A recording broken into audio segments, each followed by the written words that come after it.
Hello, and welcome to the use of ritual for behavior change.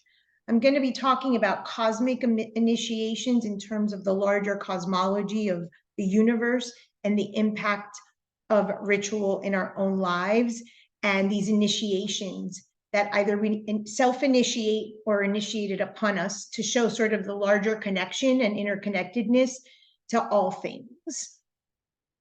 So I'm going to take a moment and I'm going to light some holy stick, and we'll talk about the elements of ritual and opening space.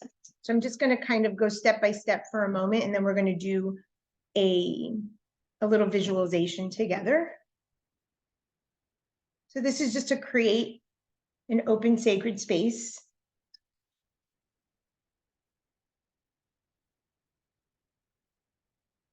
Ringing a bell, and I have some elements here that I'll share with you as we move through, so you can see how you can sort of create a space for ritual. It does not have to be, and you'll hear me say that, linked to religious initiations or rituals or even myth, but we will be talking about those components because that's typically where they emerge from. But please know this does not have to be linked to any religious or spiritual or mythological constructs. So I'd like for everybody to just take a moment and look at this image and just see where your eyes sort of focus in on the tree. And that's where I want you to start. So once you have your center point, close your eyes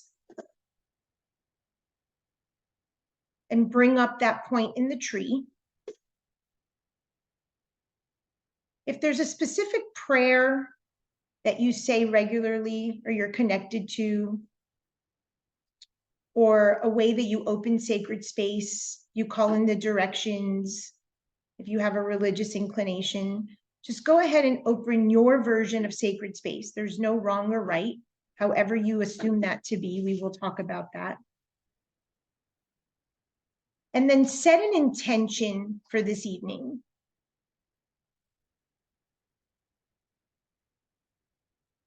So take a deep breath and now enter the tree, wherever your focal point was, and imagine a staircase, either upward, downward, or sideways. And enter that focal point through that staircase.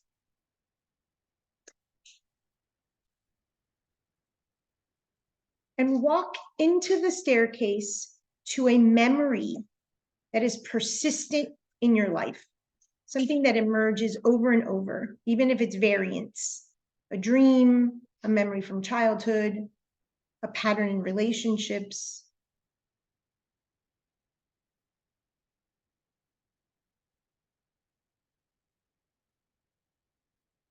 And when you have that memory or that pattern, bring it close to your heart and hold it.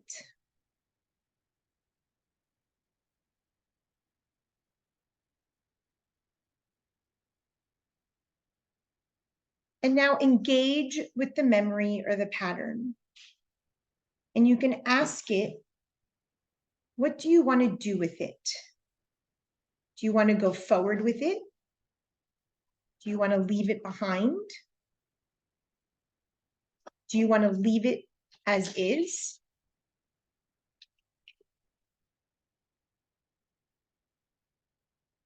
Let your body respond.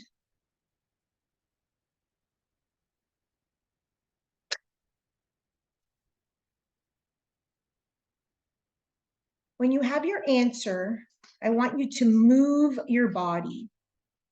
It could be your hands, your head, you can stand up, but make some movement with your physical form that reflects what you're going to do with this memory or this pattern.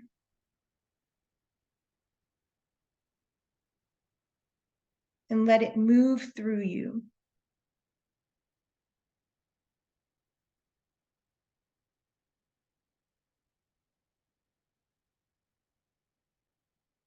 And once you moved in the direction with the memory or the pattern,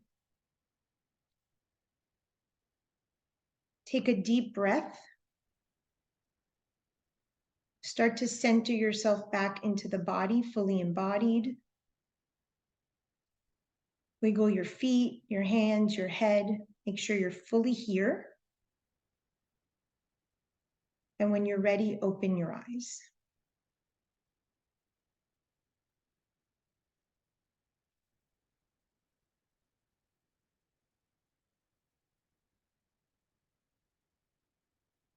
Okay, does anyone want to share?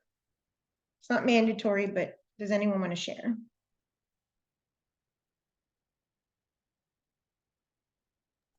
Yeah, I can share.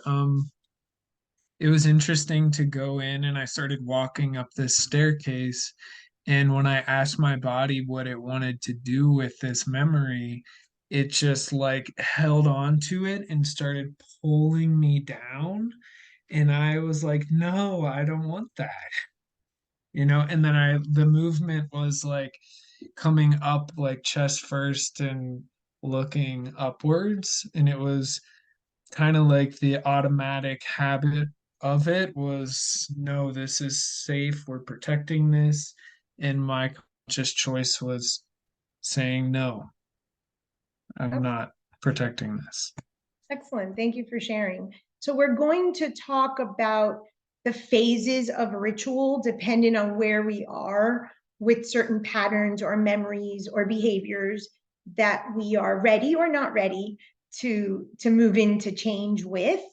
And we're going to be using the body as an asset to allow us to move in whatever direction it is.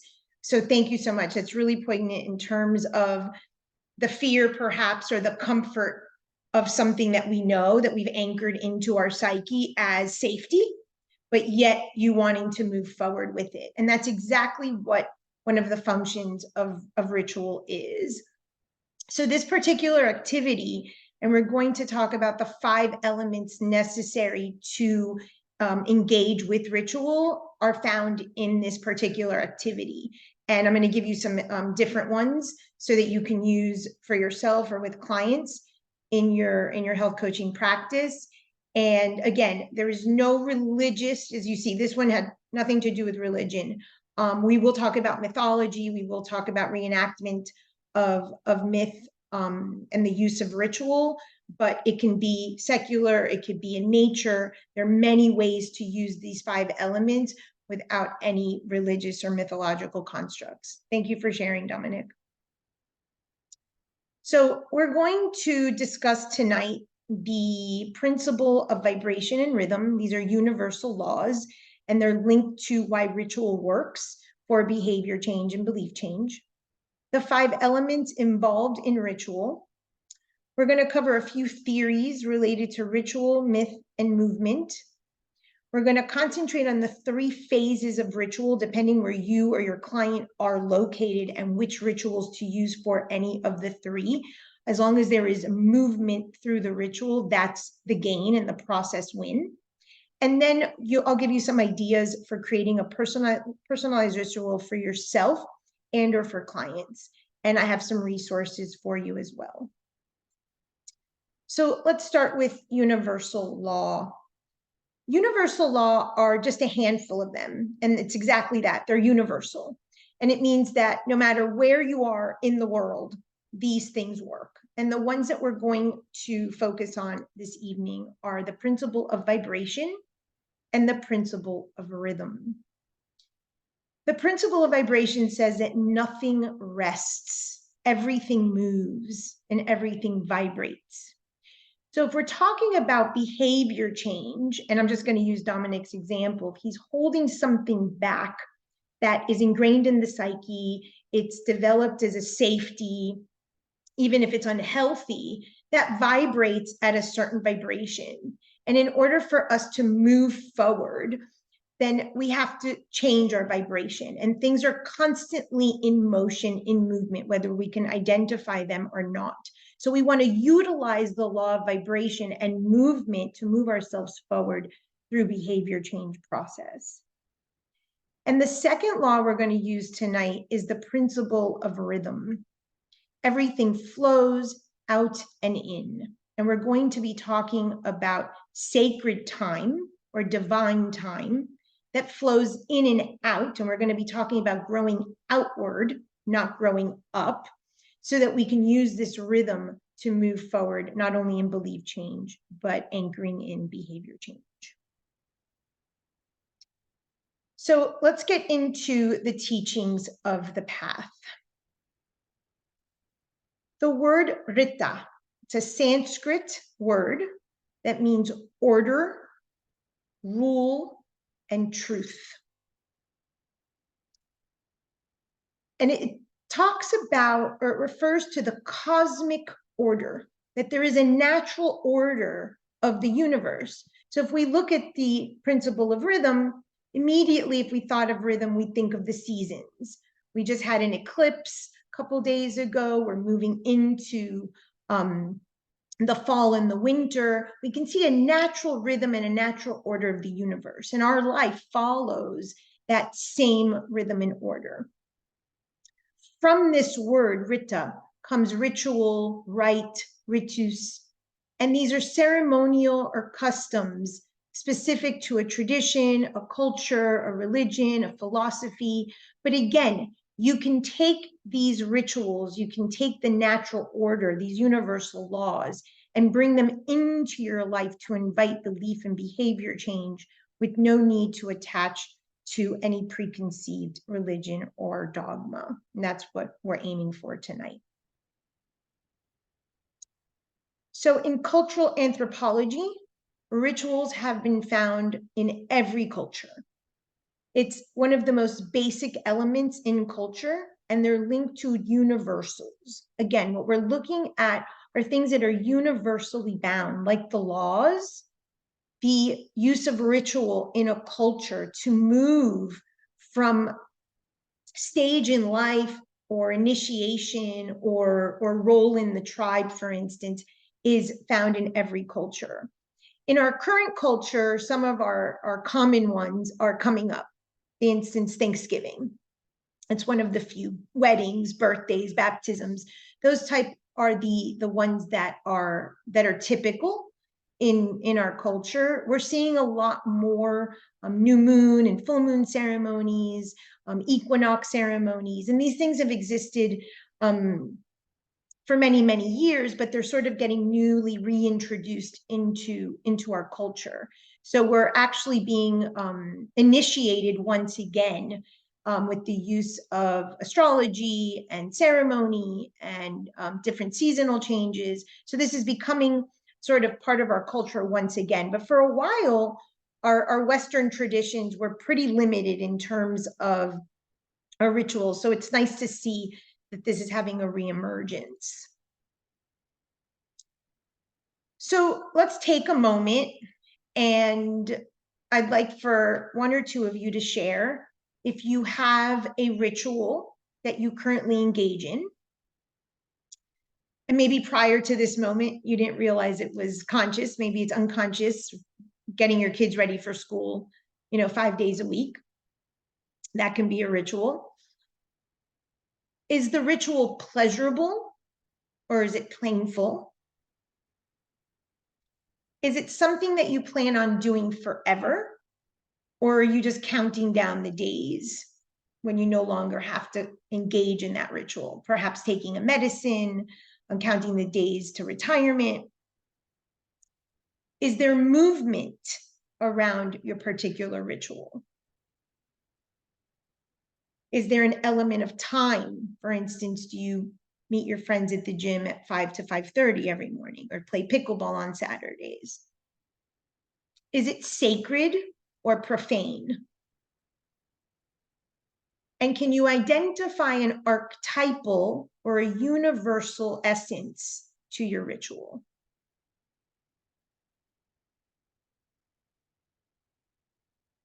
And who would like to share?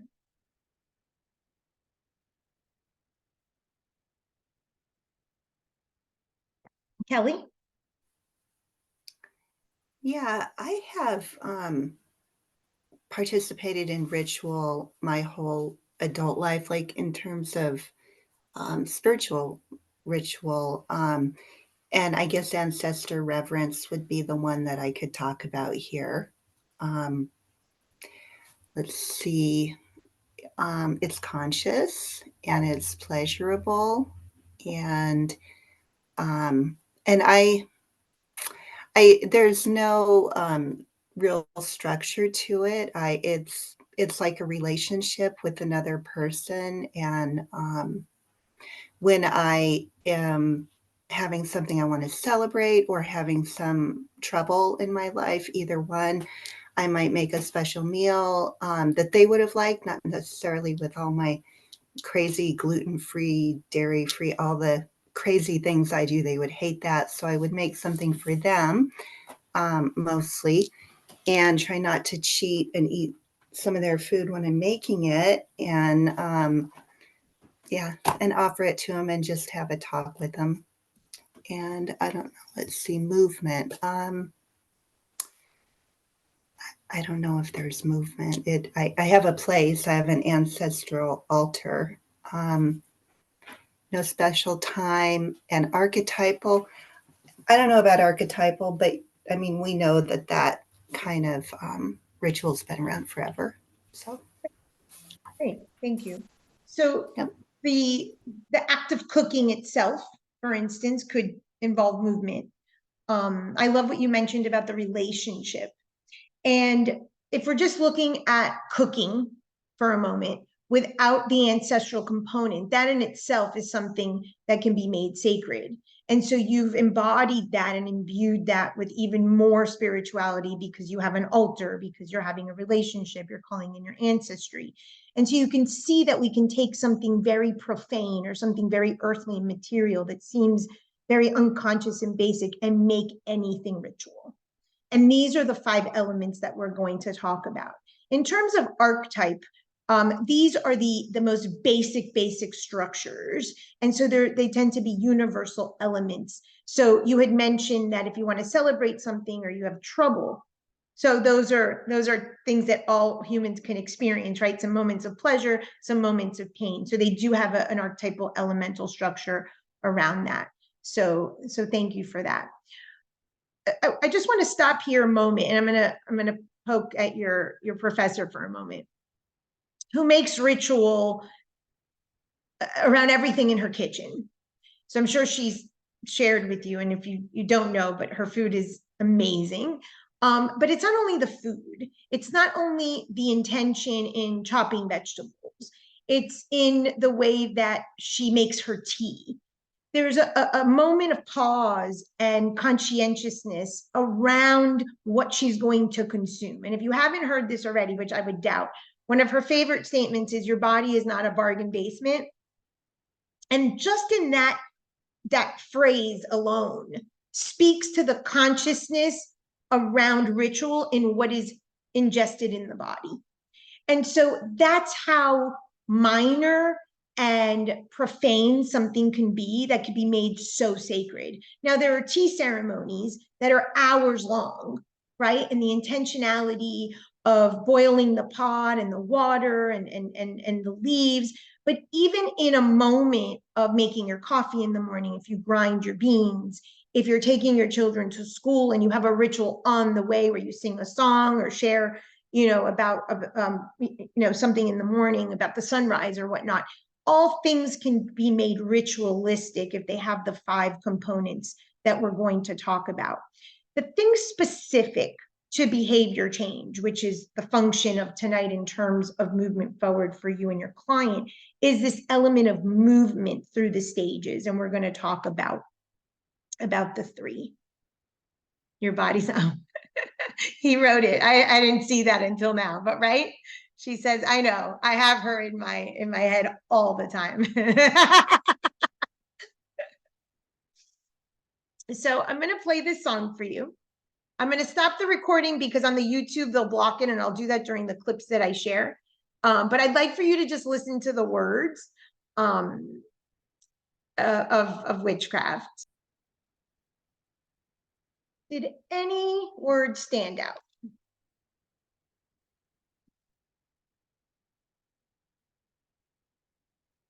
or the essence of the song, why I would play that song on a a ritual and behavior change lecture. It stood out to me that it's an ancient pitch, and kind of the sense that it's something that overtakes you. Okay, oh, I love that. And he said, proceed with what you're leading me to.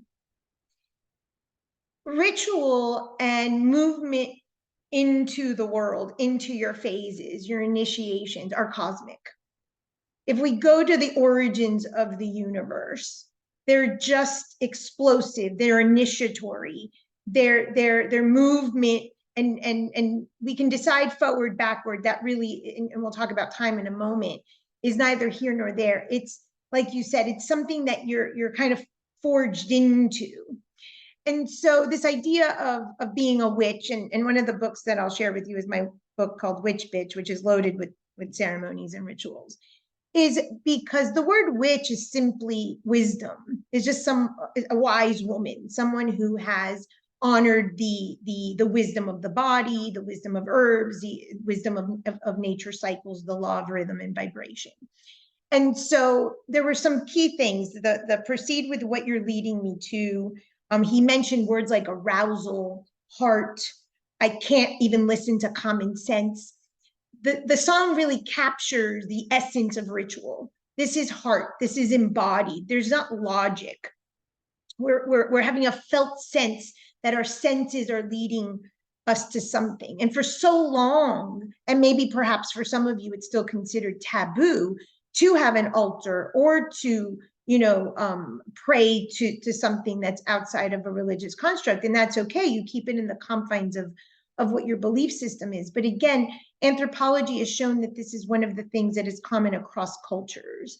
And so it's the way we move into, depending on what we want to achieve, is this idea of just being forged and moved initiatorily into phases and stages that we really can't control.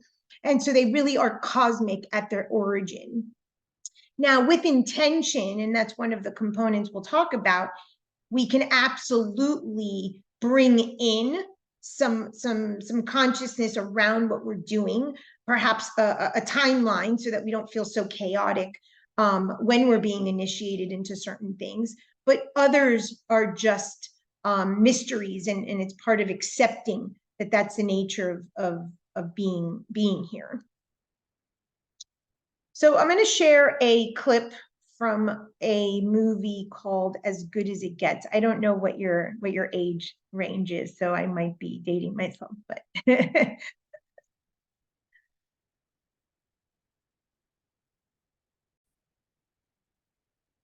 no? Okay. It's a great movie. It has Helen Hunt, Jack Nicholson.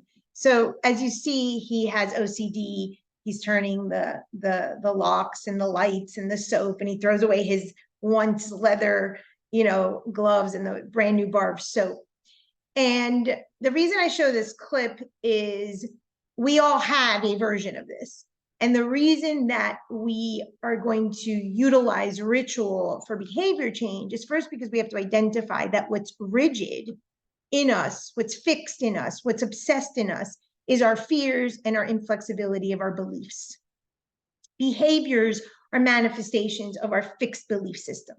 And that's one of the key functions of utilizing ritual, is so that we can get out of our rigid thinking, our fear thinking, our will, that we won't surrender to something more divine and greater for our good, because we're really stuck in our egoic or ego self ways, that we have mental inflexibility, and beliefs, even though we can't see the belief, are crystallized rituals and they need movement.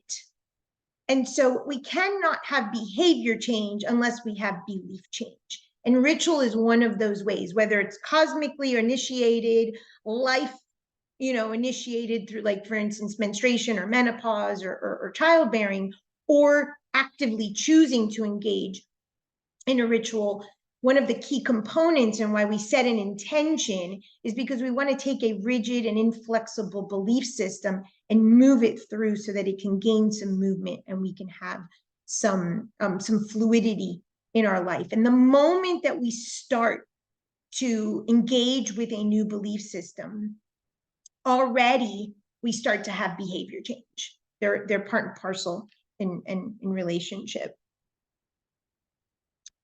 So tonight I'd like to discuss the 5 components for using rituals in belief and behavior change. In our opening activity, we did all 5. So now we're just going to break them down so that you're very keen on what the 5 are and you can engage with these in any kind. And then I'll give you some examples, mythologically based or even just secular based, that you can do with yourself, for yourself, and with clients. And again, there's no shortage of ceremonies that are available. I have a whole book, a second Witch Bitch 2 coming out, and you can make up your own. So these are the components so that you can utilize for wherever you or your client are in your belief change, so you can make movement through to behavior change, no matter how small or how big. So the specific elements to utilize in ritual use, the first is a conscious intention. We want to be conscious of what it is we're petitioning from the ritual. Pausing, stopping, making a time for reverence, that taking the most ordinary situation and bringing a sacredness to it. I don't know how immersed you guys are in different spiritual traditions, but one of the things that we see over and over and over in interconnectedness and especially Eastern traditions, but a lot of Western as well, is that there is no difference between the ordinary and the sacred. The sacred and the profane are all one, but it's the intention and the pause and the breath to set the intention and move forward with that intention of sacredness that really is what makes something so ordinary, like taking your kids to school or packing their lunch or going to the gym. Seemingly ordinary things become sacred. So setting a conscious intention. Something that is extremely important to me is reverence. Reverence is recognizing that there is something larger than you involved in whatever that means for you.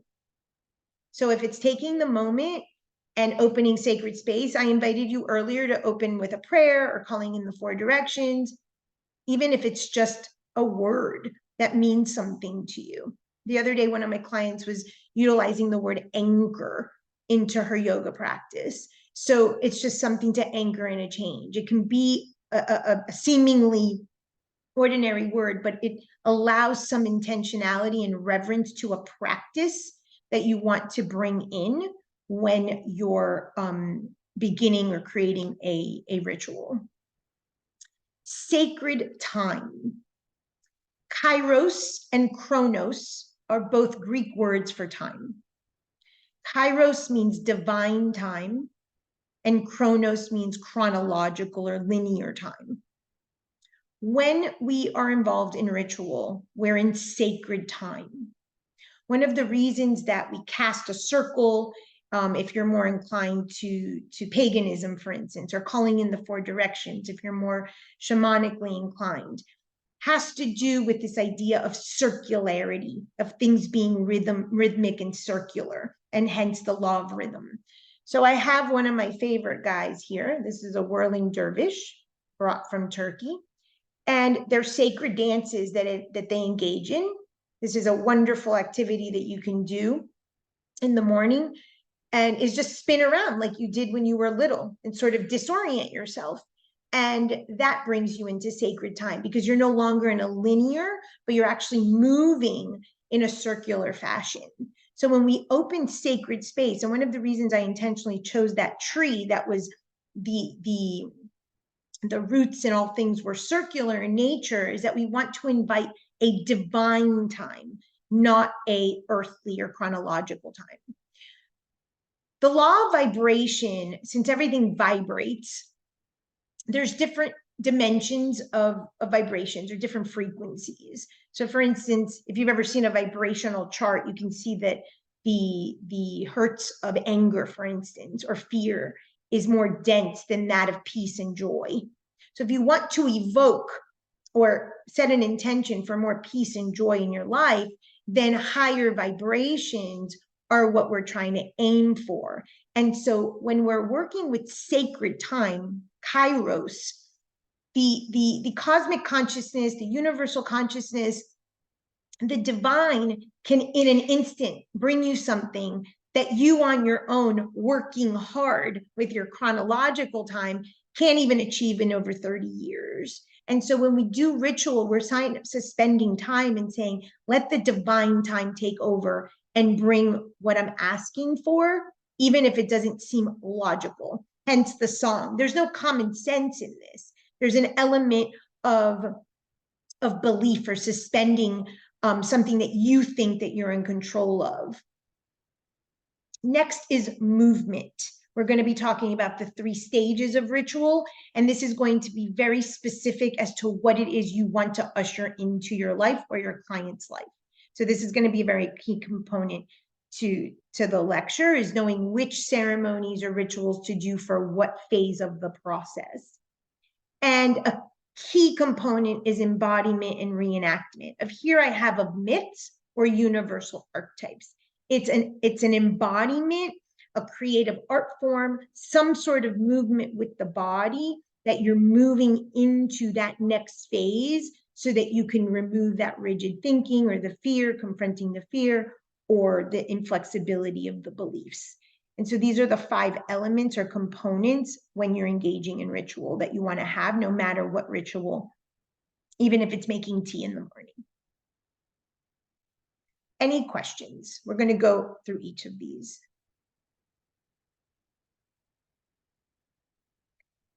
So first is conscious intention and reverence.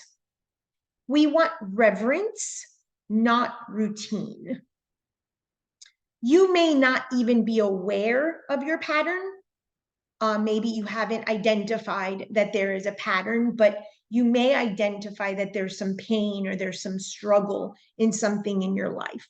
And the reverence to suspending a routine around that, or what you think you can do to change that is part of that intention. It's like handing this over and becoming mindful about that I have this. I may not know how to handle it. I may not know what to do with it, but there is something universal around the pattern. So for instance, one of the things I mentioned before, perhaps a pattern in your relationships that's continuously bringing you suffering or pain or heartbreak. Mindfulness is a key word here. And what mindfulness is just, again, bringing that intention of taking that pause and infusing that moment or the request or the prayer or the pattern that you don't even have an idea how to break, bringing that mindfulness forward, that this is what you're asking or petitioning. If we focus on routines, they become more rigid. They might be productive, but they're outcome oriented. Rituals and belief change that then lead to behavior change are process oriented. Outcome oriented is external wins. You have the new car, you got the raise, you got the new job. These are process wins. They are internal wins. They're spiritual wins. They're belief wins that most of the time will lead to the outcome that you want, or an outcome that is resonant in vibration with what the petition or the intention was.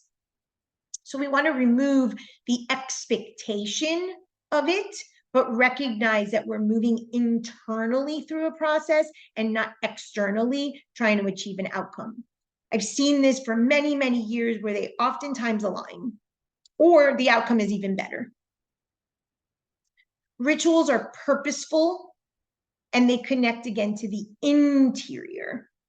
This has nothing to do with common sense. This is not about the rational mind. This is about the soul. So let me just pause here a moment. beliefs are all limited. All of our beliefs are limited. Beliefs are egoic, they're inherited, and so they're limited. And so any amount of behavior, of belief change, any amount, the most insignificant behavior change, belief change can lead to a behavior change. This does not have to be a dramatic, huge shift in consciousness. It can be very small, like in addition to an existing thought that's already limited, literally a degree over, and you can have monumental changes in your life. Rituals, because they're linked to the soul, are related to play, art, joy, creativity.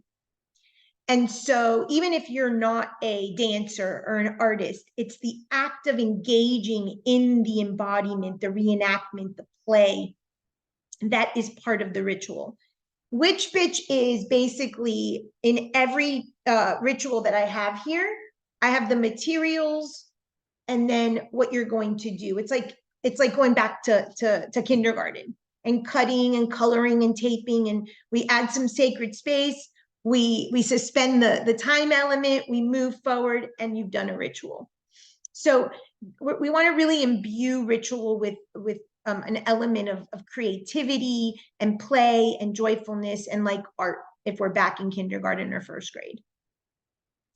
And rituals, especially with reverence and conscious intention, some of the most common ones are the changing of the seasons and perhaps certain transitions in life that are monumental, like marriages or baptisms or deaths, etc. So oftentimes these rituals are linked to daily or seasonal changes. The next component is kairos, divine time. If we're inviting sacred time, and we're inviting the soul, and we're inviting the unconscious, then we invite divine time. In law of vibration or frequency, things can happen in a split second. Those are called miracles. And so when we suspend our rational, linear, chronological time, miracles happen. So within that space of conscious intention and reverence, when we can eliminate our expectations of what can happen in a time frame, we really allow some shifts to happen from the unconscious, shifting belief that then leads to behavior. Viktor Frankl, the philosopher who survived the Holocaust, says that in between the stimulus and the response is our power to choose. When we choose the pause, we allow the divine time in, and things happen. In yoga philosophy, they say that God lives between the inhale and the exhale. So there's something about suspending our idea, our rational mind, our ego, and our expectations, and allowing something divine to flow in that can create miracles in our life. So we want to step into sacred time, and we do this by opening sacred space. There is no wrong or right answer. This afternoon, I opened with some holy stick. I set the intention, I called in the directions quickly, and we were all in sacred space. I rang a bell. This can open sacred space. Sacred space can be as simple as open sacred space. Just saying those words, either out loud or internally. The idea of sacred space is that we eliminate fear, doubt, and guilt. Those are all ego constructs. So if we're stepping in to divine time, we're stepping into rhythmic time that isn't linear. There's an expectations of something to be done. We're removing competition, we're removing comparison, we're removing doubt, we're removing I'm not old enough or I'm too old. We've eliminated all of that. And we're in the center with the creator, with the interconnectedness of it all.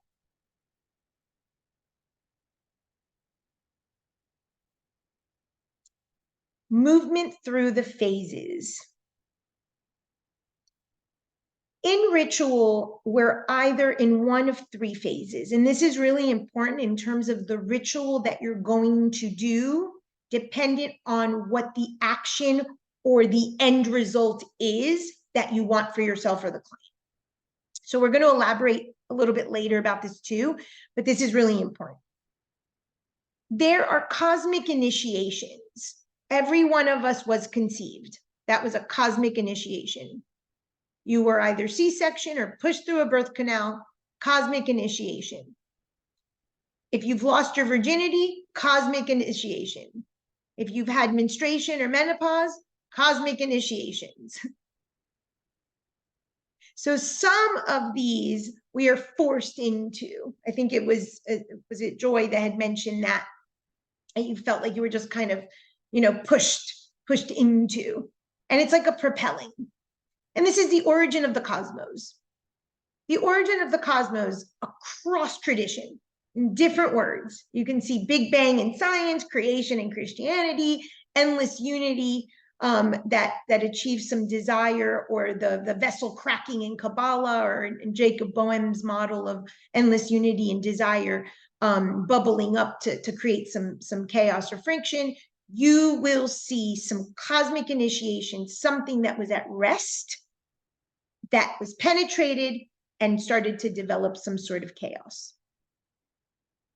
We are fractals of that cosmos. Our initiations are cosmic, whether they're wanted or not. And those are just a few: the conception, the birth, the pregnancy, if you've had a baby, another cosmic initiation, hormonal transitions, death is another cosmic initiation. So we first want to start with the macrocosm of that concept and recognize that all of our initiations, again, whether we want them or not, someone files for divorce, you don't want the divorce, it's an initiation. Your child leaves to college and you have an empty nest, initiation. You have an onset of an illness, initiation. These are built in to have us move into different stages of life. So ritual reenacts these type of initiations. If the client or yourself wants some change, we will involve initiatory or initiation type of rites and rituals. Next is separation, where we're separating from something to become something new. This is the stage of chaos, destabilization, dissociation, in terms of Alice in Wonderland, as my head, and my feet all tumbling down the rabbit hole. This is the most difficult phase, and it is the most crucial phase. And then the third type of phase for ritual is the return, restabilizing, reintegration.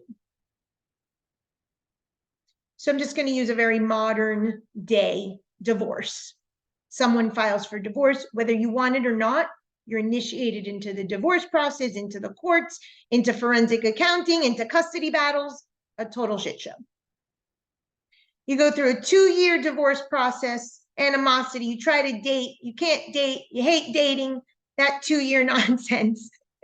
And then finally, the divorce is stable, the children have their new schedule back and forth. You get into the routine with the money you're paying or receiving and rebalancing your budget.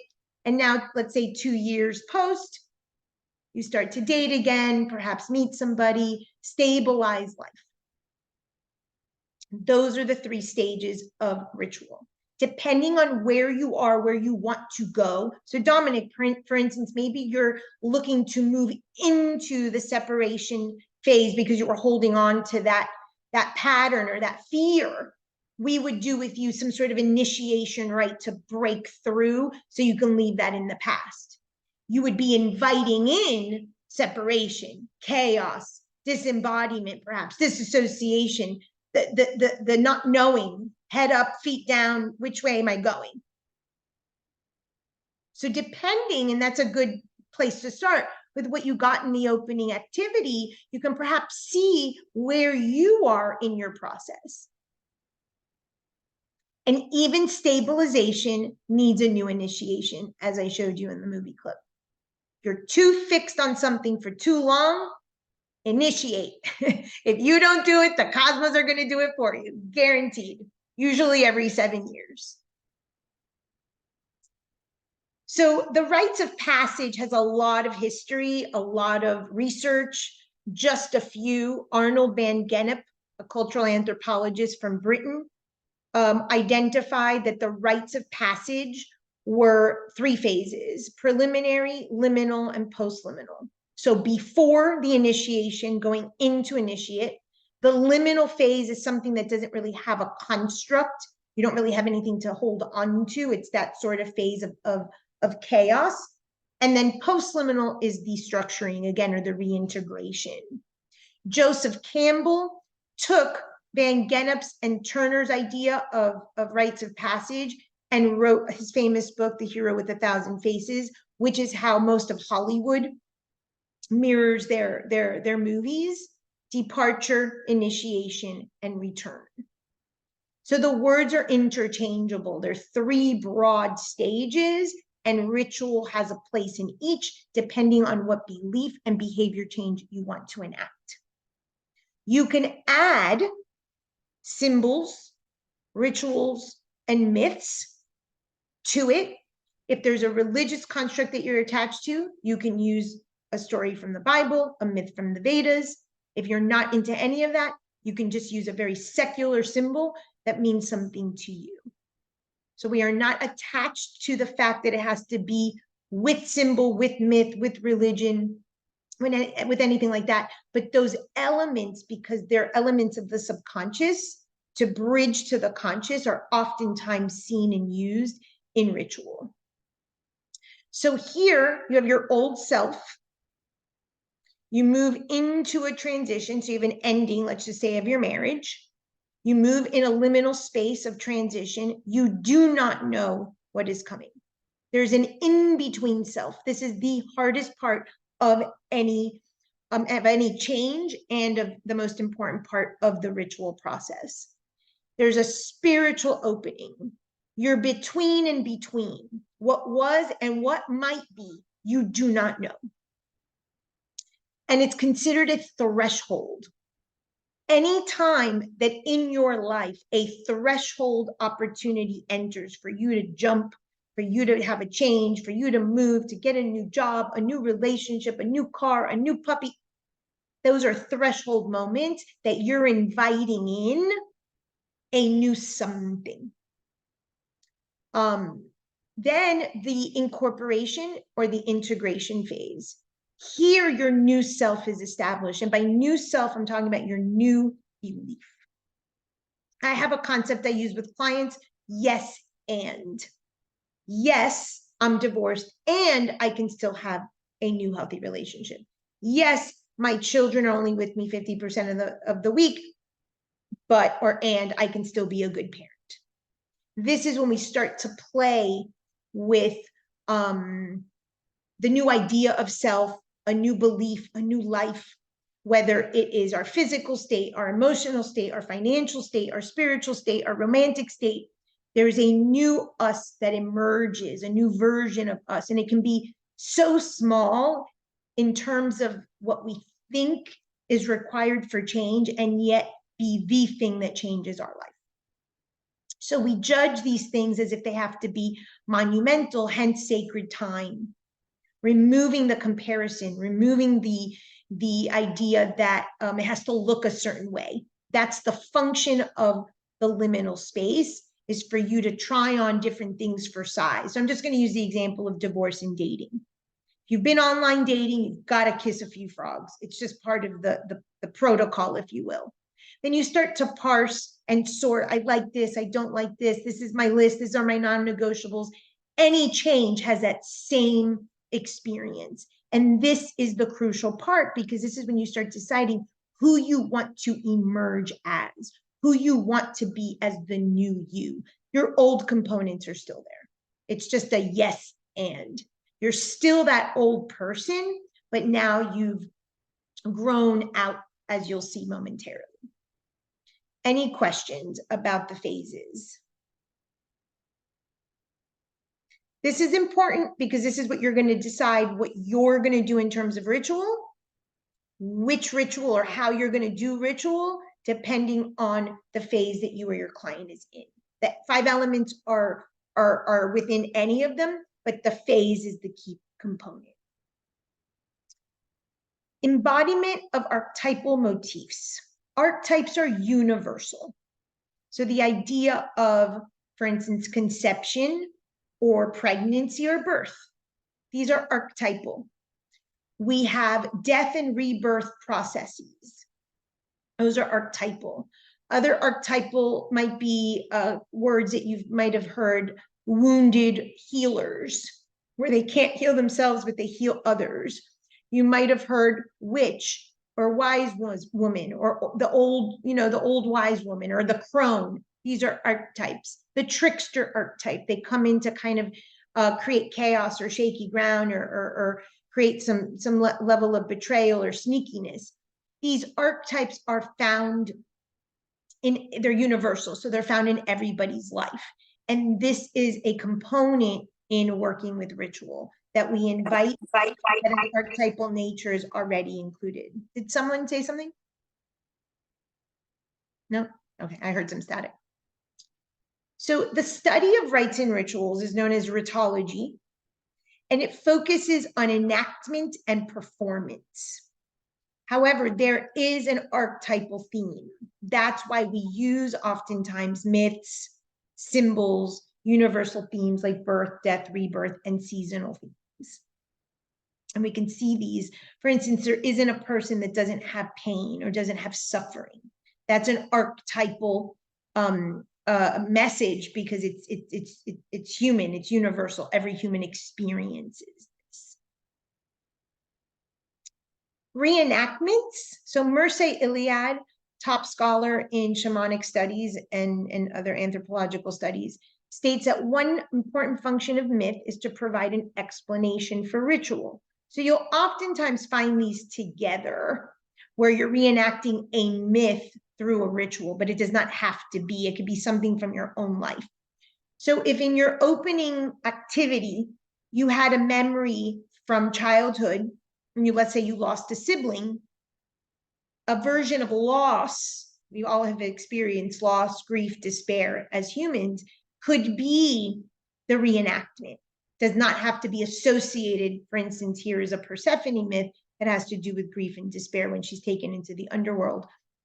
You can reenact it of your own life. Does not have to be from myth, but there is a universal archetypal component. Recital of myths and enactment of rituals serve a common purpose. They are two different means to remain in sacred time. Let me bring in fairy tales as well. Most fairy tales start with once upon a time. There's no time. You don't know when that is. It's sacred time. It's suspended. So it's that concept. Myths can be as valid today as they were 200 years ago. So that's the idea of utilizing established stories that have archetypal themes or seasons, because they're not set in time, and they automatically bring in that idea of kairos and divine time immediately once we sort of connect with them. When ritually we reenact myth, it acts as a time machine, carrying one back to the time of the myth. So whether it's something in your past, something in your ancestry, like Kelly does, or something from mythology, for instance, Greek or Vedic mythology, you're already in that sacred space, in that divine time space, and you don't have to do anything additionally. You're already sort of placed in that once upon a time universal motif. Psychomagic. So Alejandro Jodorowsky wrote a book called Psychomagic. He was actually a movie producer, director, and wrote a few a few films, and then he got into this idea of psychomagic for psychological healing. And they're basically rituals. So one of my favorite is that you take Post-it notes and you write all the things that you hate about yourself. And you stick them all over your body and you go walk into the street. That's an idea of ritual that comes from his Psychomagic book. So it's another way of dramatic performance, of bringing in sacred space, because you're confronting fears, you're embracing, you know, flexibility to the mind, you're getting out of your comfort zone. So it's not original to him, but he's got really great themes in his book that he created as a way to address the psychological wounds that are suffered universally for all humans. And so there's a big performance component to his particular theory that emerges from our most childhood traumas, but they could be generational, ancestral, universal, and archetypal. It doesn't have to be particular to a story in your psyche. It could be something from your lineage. So again, and his are not necessarily religious or mythical. So that might be something that you want to check out if you're interested in some ideas. Any questions before we go into the science?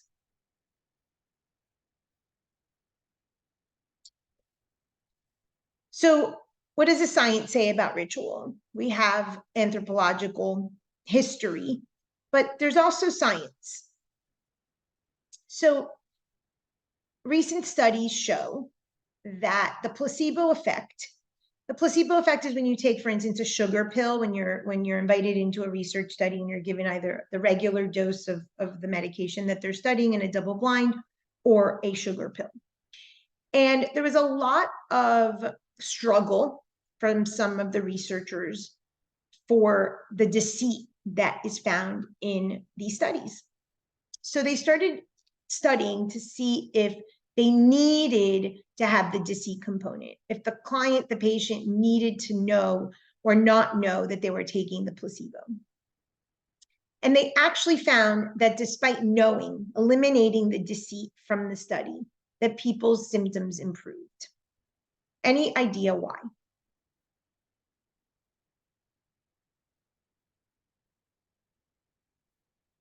Take a guess.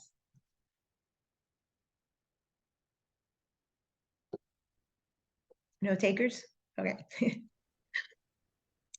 And we'll go a bit deeper, but they're involved, the act of taking the placebo is involved with some healing drama, with charged engagement, with getting through a particular phase or pain, and something that we call affect labeling. So even though it's not ritual, there is a ritual component for the act of taking the pill, the hope or the faith or the suspension in time of something is going to make the pain dissolve or a little less. And the brain chemistry actually is supporting the research. The intention of healing as well, correct. So placebo effects are health improvements initiated from the rituals, symbols, and behaviors involved with healing. So maybe it is just the chicken soup idea, right?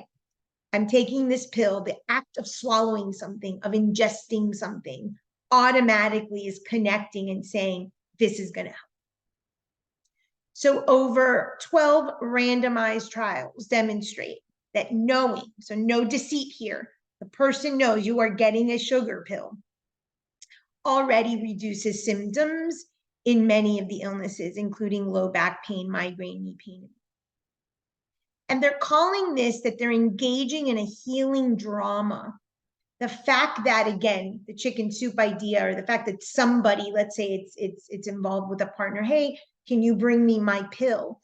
The fact that there's some drama enactment around it is already nudging the brain to reduce the discomfort.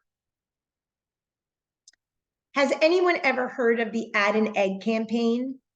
It was a long time ago. So Kelly, maybe, I don't know if you're in my generation, but and I don't even know if Jen knows this. Do you remember that campaign from Betty Crocker? There was a campaign, I want to say it was in the 80s, where you can buy a mix of Betty Crocker cake mix. And you would pour the powder, if you've ever made a cake mix before, put it in the oven, and that's it. There was nothing to do. And the research showed that this was going to fly off the shelves, that people were going to like love this. There's nothing to do. It didn't sell. It was an absolute flop. So they did some, some research and focus groups. And there was an element of guilt that there was nothing to do. And so they said, okay, add an egg. So when they remarketed and repackaged the Betty Crocker, all you had to do was add an egg, which is what we have now. People ate it up and it became the thing. So office psychology, let your people add an egg. So whether it is drinking the water with the pill, whether it's add an egg, whether it's putting a response in a comment box that no one reads, there's something going on in the drama that I have a say-so. I have some conscious intention here, and some faith or some belief is going to be altered if I put that suggestion in the comment box, or I drink that pill, or I add that egg. My kid's just going to love me a little bit more when I made that birthday cake for him. And I'm sure Jen is cringing at the thought of a box cake. So evidence shows that the placebos trigger neurotransmitters like endorphins and cannabinoids that engage specific regions of the brain and offers relief to the person. It's a charged engagement. I need to be participant. So there's a very different thing when something happens to you. Someone files your divorce papers or you take charge. And so ritual allows you to contain an experience. Even if it's a difficult one, you're inviting change and chaos. If you do ritual around it and you're engaged in it, you feel a little bit more in control, even though at the same time you're allowing for more divine intervention. And so it starts to feel, as I believe Kelly used the word, relationship. And now the ego and the soul, the belief and the behavior, the outside world and the internal world, the divine and the earthly, the sacred and the profane, all seem to feel contained, as if we're all one. And there's something very healing in this charged engagement. So the research shows that the way that we change, that we want, is to be changing in a straight line, very linear, right? We want happiness, we want growth, A, B, C. However, life is cyclical. Patterns are cyclical. Like I said before, if somebody is going through a pattern or they haven't worked through a pattern, probably about 7 years later, it's going to be right back at your doorstep, maybe in a different phase, maybe in a different package, but pretty much your issue is your issue, and it's coming from the same origin, and it's just going to continue until you address it or do something with it. So we're constantly in this chaos and stability. And so when initiations enter and we're sort of forced into a change, or we're asking for it, there is a order, but it's cyclical, it's not linear. So order, disorder, or reorder, orientation, disorientation, or reorientation, integration, disintegration, or reintegration. This is some of the cyclical process when we're talking about kairos and time and rhythm that we see in terms of changes. Now, movement through the phases is the most important thing, and the hardest part to navigate is the middle phase.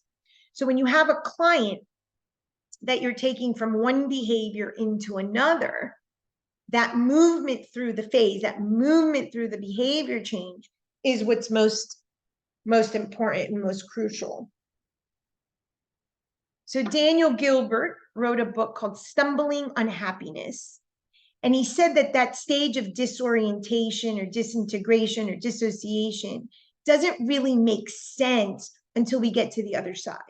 Most people will say And when they get on the other side, they're like, that was the best thing that ever happened to me. It was horrible, it was painful, and I lost something. And maybe there was time of grief and despair, but it changed everything. We've heard this repeatedly. So that's this idea of the middle. Part of the coaching process is assisting through that middle phase as the client makes these choices and changes and then anchors into their new behaviors and their new beliefs. So one of the key things, and this is, who is it, Wayne Gretzky, you said, maybe that I have like quotes mixed up for the sports people. I don't know if it's, you miss 100% of the shots you don't take. I was actually thinking of 90% of it is showing up. I don't know which one said that, but that's the thing. This is about showing up. And so when you do ritual, when you do a reverence, when you have a practice, when you can bring in some sort of ritual that isn't routine, but reverent into a client's life, even if it's in a very small thing, that's already them showing up for themselves, even if nothing else changes. Affect labeling. So we're on one of the buzzwords now, emotional intelligence, EQ. This is what we're seeing a lot of. And so out of that body of research has emerged a concept called affect labeling. And in UCLA, they did a study where participants were put in stressful situations, like being put on the spot to public speak, which 99% of people get freaked out with. And they had two groups. The groups that were able to label their emotions and their feelings prior to presenting and giving a name to it had a relationship with their interior self. They already felt less stress versus those that were just thrown on stage, didn't have a chance to sort of talk and debrief through what they were feeling or naming their emotion. Now, we have an illness in this country called alexithymia, where people do not know what they're feeling. They don't have names for their emotions. There was a research study done where most people would say they have mad, sad, and pissed off. That's their repertoire of, of emotion, okay? So of course, having a more ample vocabulary around what you're feeling is helping. And so this is all starting to have a relationship and reducing the anxiety, and it reduces the uncertainty. So this particular experience or ritual for a person going through that middle phase can be really helpful, because they don't have to do anything. They can show up to your office, but they can name what they're feeling. And just holding that space of that feeling, of that container as it sort of bubbles up inside of them already reduces stress and anxiety, and it increases self-reflection. So there can be a ritual done around moving through that anxiety or moving through that despair or that helplessness. So one of my big tools that I have, and I have a bunch of tools free on my YouTube and on my website, is something that I call a TED Talk. And it's included in this. What's the thought? What's the emotion? And what's the desire?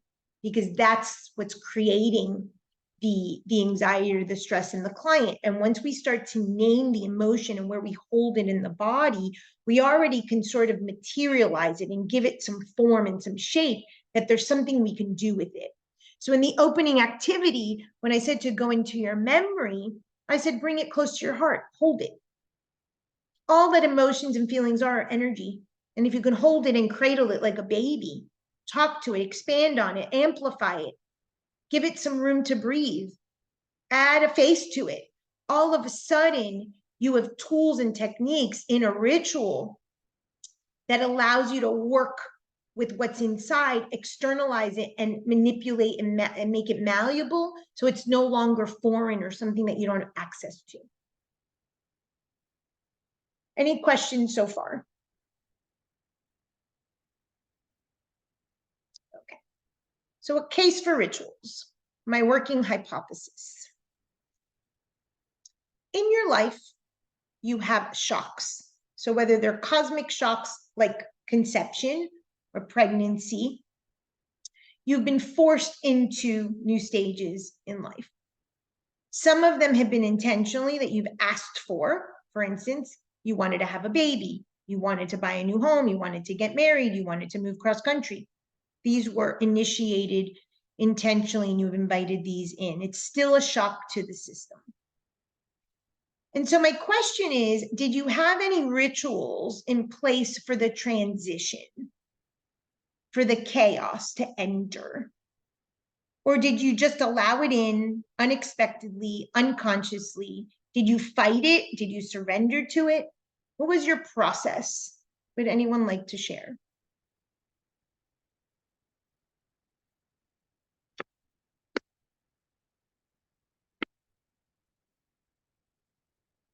No one? Someone give me something. Doesn't have to be a major change, but something that created some lack of balance or structure or stability. Joy? I can. We moved around quite a bit, not as much as some people, but I realized that having things that felt like home to me was really important as we packed up our stuff, and we learned to pack really lightly, like fit everything in a backpack and one suitcase. And so there were certain things that I would carry from place to place, like a rock, a journal, a photograph. And every time we moved, I would pack those up in a special way and put them in a special place in my backpack, say goodbye to the room or the place where we had been living, say goodbye to, like, there was a circle of boundaries that I'd say goodbye to, like the room, then the building, then the block. And then when we got to the new place, I would unwrap and take those things out and set them somewhere, you know. Beautiful. That's exact ritual. That's really lovely. Thank you for sharing that.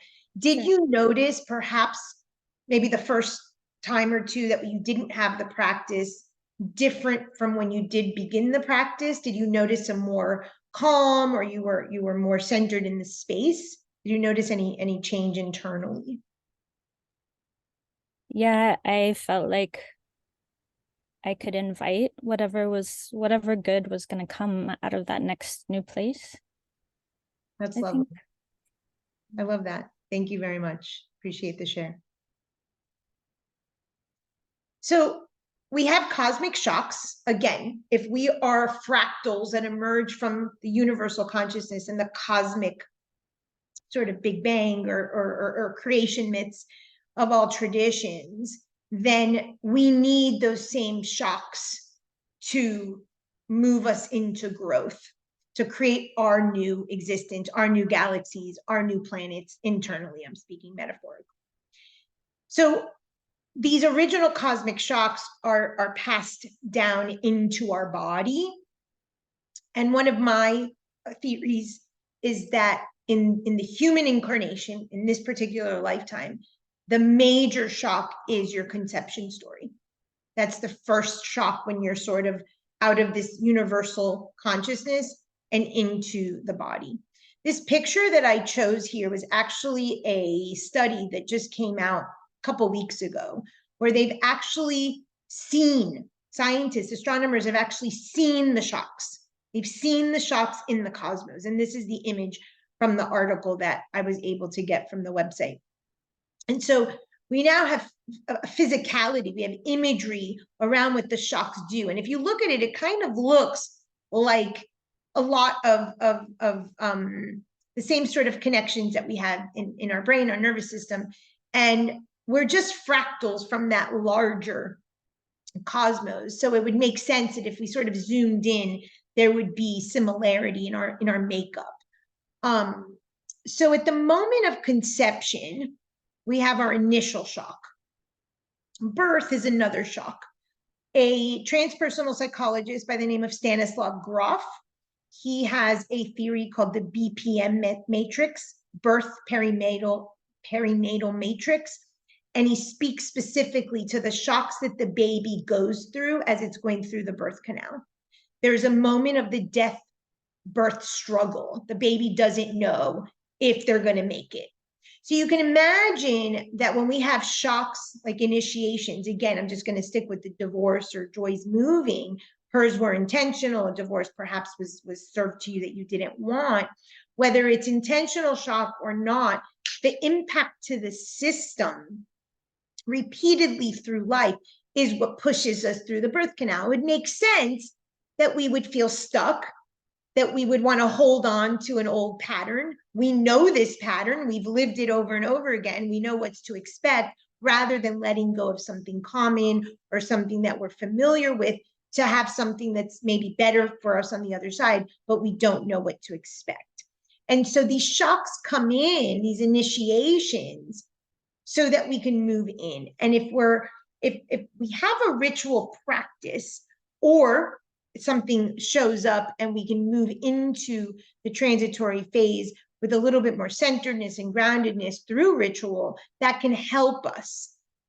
So my other proposition is that when we have a shock, my theory, the theories that I purport in my books, are that the initial shock starts at conception. Then, along with Grof, I believe pregnancy and birth. And what psychologists would say, personality development, between 0 to 7, we have our first trauma. And trauma does not have to be something severe. It could be going to school and leaving mom that I'm super attached to. But there's some sort of initiation in the psyche. And so I propose that we get stuck at that stage, whether it's conception, pregnancy, birth, or 0 to 7. In my philosophy and the theories that I write in my books, they're all the same. They might have different tweaks, but ultimately in my practice, I work with a client to realize that from the moment of conception all the way to 0 to 7, or the current shock that they're living now at 30 or 40 or 50, relates back to that first initial cosmic shock of conception. And we get stuck. We have like a fissure in the psyche, and we do not grow emotionally. We stay there until we're able to process and push through that and integrate the shock and understanding why we're stuck, or why we keep repeating the same behaviors over and over again. So I want to share a movie. This is called The Age of Adeline, and I'm going to show 2 clips. I'm going to show the first shock and the second shock. And then I'll kind of explain. If you haven't seen it, I really recommend it. It's a few years old. I don't think it's that old, so maybe some of you have seen it. It's on Netflix. So first, let's show the first shock and the second shock, and then we'll talk about the storyline, if you will. Yeah, such a good movie, Chelsea. So I'm going to just stop the recording for those that are viewing. It's The Age of Adeline. Such a good movie. So in the first accident, well, in both scenes, you see the cosmic, right, connection to that. And they bring in some sort of cosmic experience. And when we're talking about ritual, when we're suspending, the chronological time and allowing the kairos in, there's some indicator, some moment of belief or faith where there's something larger than us. So the making a moment sacred and suspending that chronological time. And so they reflect that with both of these. So she had this car accident, and then the second car accident, she's dead. And then she has a rebirth. And so my hypothesis is that if our cosmic shock is at conception, we may not remember, pregnancy, as Stanislav Grof speaks of, and birth, or 0 to 7, those early years of whatever shock or trauma or pattern emerged, we're just like Adeline Bowman. We're repeating. We may not be looking at 100 years worth of news, but I think most of us can raise our hand and said we've dated the same person over and over, had the same boss, had the same problem, had the same issue over and over and over again. We're suspended in time. We are stuck in that moment of that shock, of that car accident, consciously or unconsciously, what created it. And we keep hitting that same vibration over and over and over. And it takes initiations, it takes some cosmic event, it takes perhaps some death of some sort, metaphysical, metaphorical death, to sort of shock our system into a new belief, a new vibration, a new frequency, a new rhythm of life, a new behavior change. Does anybody have something that they see repeated in their life, that whether you know the origins of it or not, whether you've looked at it in therapy or not, but just a pattern that repeats over and over and over in your life, that you're like, oh my God, it's like, again, I'm here again? For me, it's like a sense of unworthiness that I've noticed as a pattern that I'm working on stopping, but it has shown up over and over and over and over. Okay. Any idea, Dominic, what prompts it? What's the shock? What's the event that gets you into that downward spiral of I'm unworthy? Because unworthiness, and if you guys are into this kind of thing, I have many resources on my channel. We all are limited at this moment of incarnation. We're put into a limited body. And so therefore our thoughts are the first thing to be limited. We feel unworthy, we have self-doubt, there's self-hatred, there's self-loathing. These are pretty universal archetypal themes. So part of the process is identifying, okay, I have some level of unworthiness, but let's go a little deeper. What triggers that? What have you identified, if anything? And if you haven't, that's okay too. But if you've identified, go a little deeper for me about what triggers, or what's the cosmic event that's created by you that triggers the unworthiness. Because something wants to penetrate, but you're stuck like Adeline Bowman in this pattern. I don't know how to necessarily answer that question, but I think I know where it came from. You know, like it comes from the conception place, you know, and it's just like this feeling whenever something is like about to break through. For me, it's like all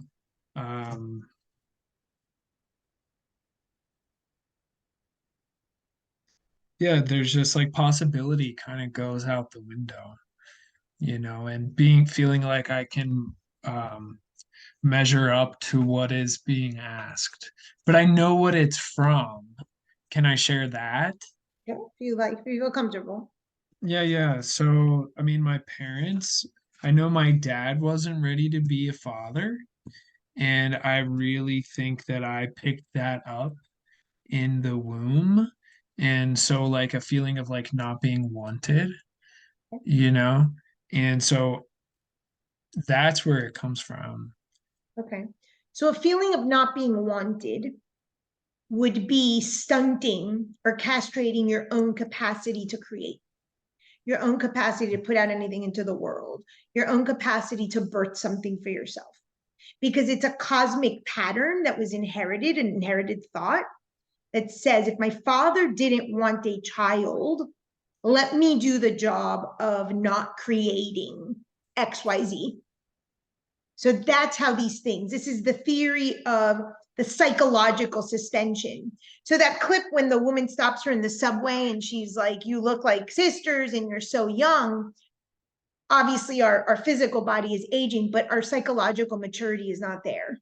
Our emotional intelligence and maturity is not there. We get stuck and suspended at that place in the subconscious, and we keep hitting and hitting and hitting. So one of the things that ritual does, especially that middle phase, is say, let go of whatever anchor, whatever safety, whatever belief. Oh, I shouldn't put out something into the world because dad wasn't ready and I'm going to follow in his footsteps and repeat the pattern, but rather invite the initiation in yourself ritualistically to push through, force something, birth something, post something, create something. It doesn't matter. So you can push through that middle phase. And on the other side, then you can start with the stability and the reorientation, probably after several attempts at pushing through the metaphorical birth canal. Thank you very much for sharing. I appreciate that. So the shock in the psyche, again, whether it's conception, pregnancy, birth, 0 to 7, and if you don't remember 0 to 7, a lot of people that have a lot of trauma do not remember the early years. I have a lot of people in my practice that will come and be like, I don't remember. Okay, what's the first memory that comes up? It was yesterday? That's where we start. Because the thing is that there is only one shock. There is only one ripple. There is only one theme. And so what I like about this movie is that it builds the storyline physically, that we can see what is happening internally. And the car accident, that if that was an embodied enactment, if we were reenacting the accident or the myth or the birth or the death, which a lot of times ritualistically what we do in ceremony and in spiritual tradition, then we're saying, oh, we're going to move past the accident, or we're going to revive ourselves from that shock, in her case, the car accident. So what happens in the psyche? We literally have deaths. These initiations are deaths. Now, what Dominic shared is unfortunately not uncommon. We can push ourselves into an initiation. We can know where it comes from, but then we retract back.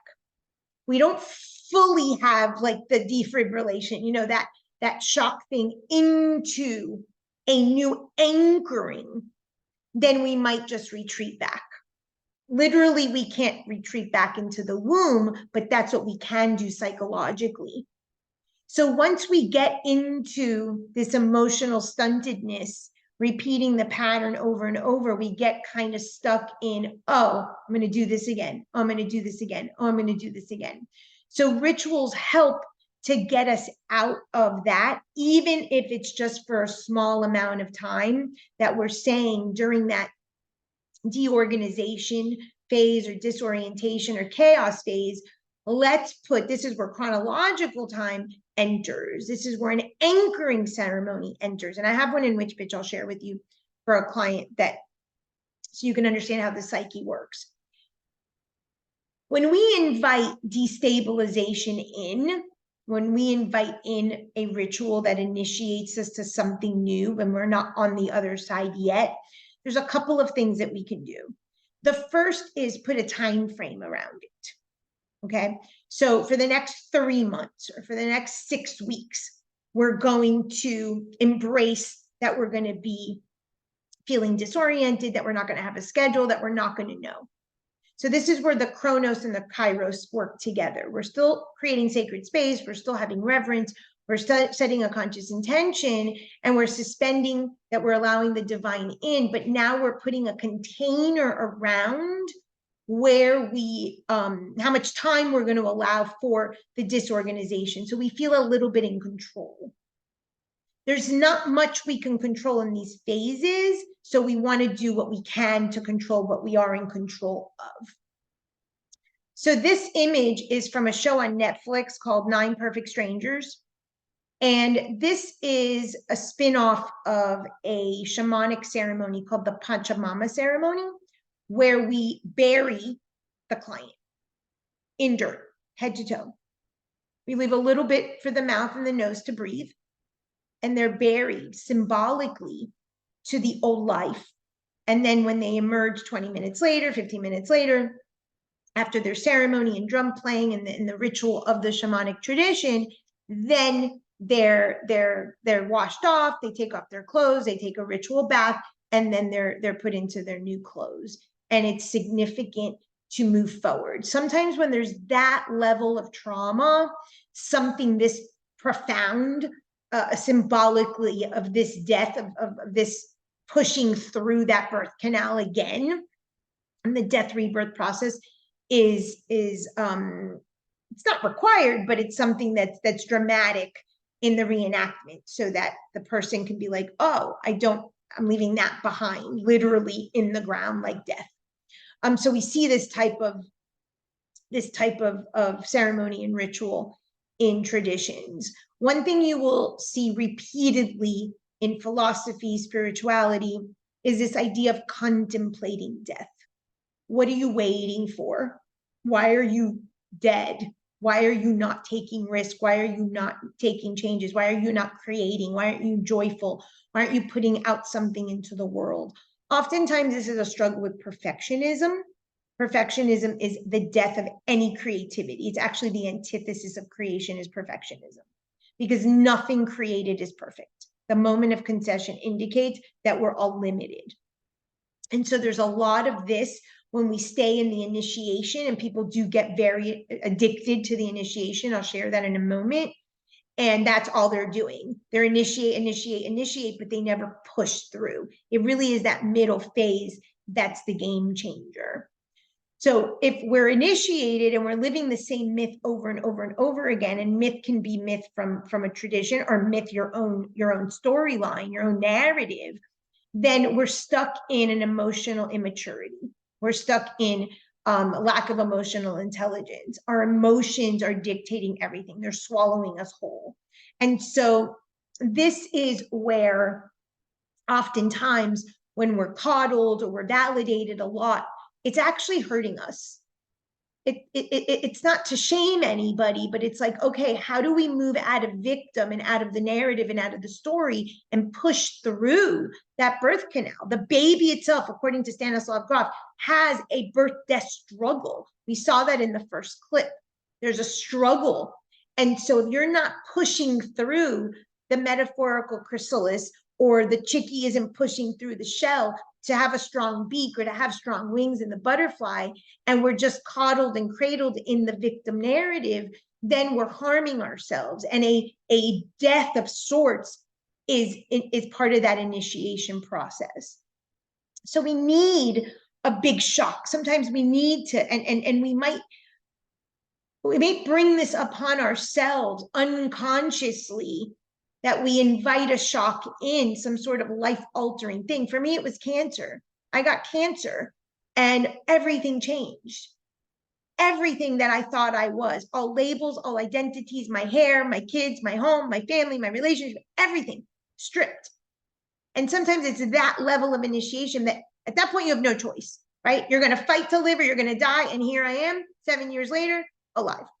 So there's sometimes these larger cosmic, influences come, and that's part of the beauty of that movie, that we see the interconnectedness, that this meteor and this cosmic event caused the snow, caused this, and we have to be open to the mystery. That middle phase is about the suspension of the chronos, of the questioning, of the why, of the narrative, of the victim, and saying, allowing the mystery to do something, because there are larger forces at play. We're part of a larger drama, a cosmic drama. And so this is where we're inviting that passage through. Any questions about the hypothesis at play? I just wanted to share something that maybe you could put some light on, because I have never ever said this out loud to anybody, because I just never thought anybody would understand it, but you might. I don't have a whole lot of memory of my childhood. However, what I would have a memory of that I remember when I was very, very young was going through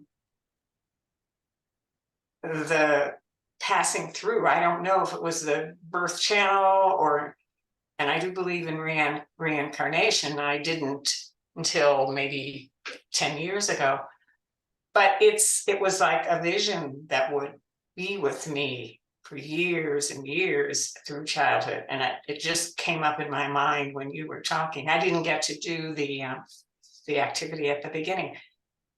But I also realize that I have brought into this life a lot of fear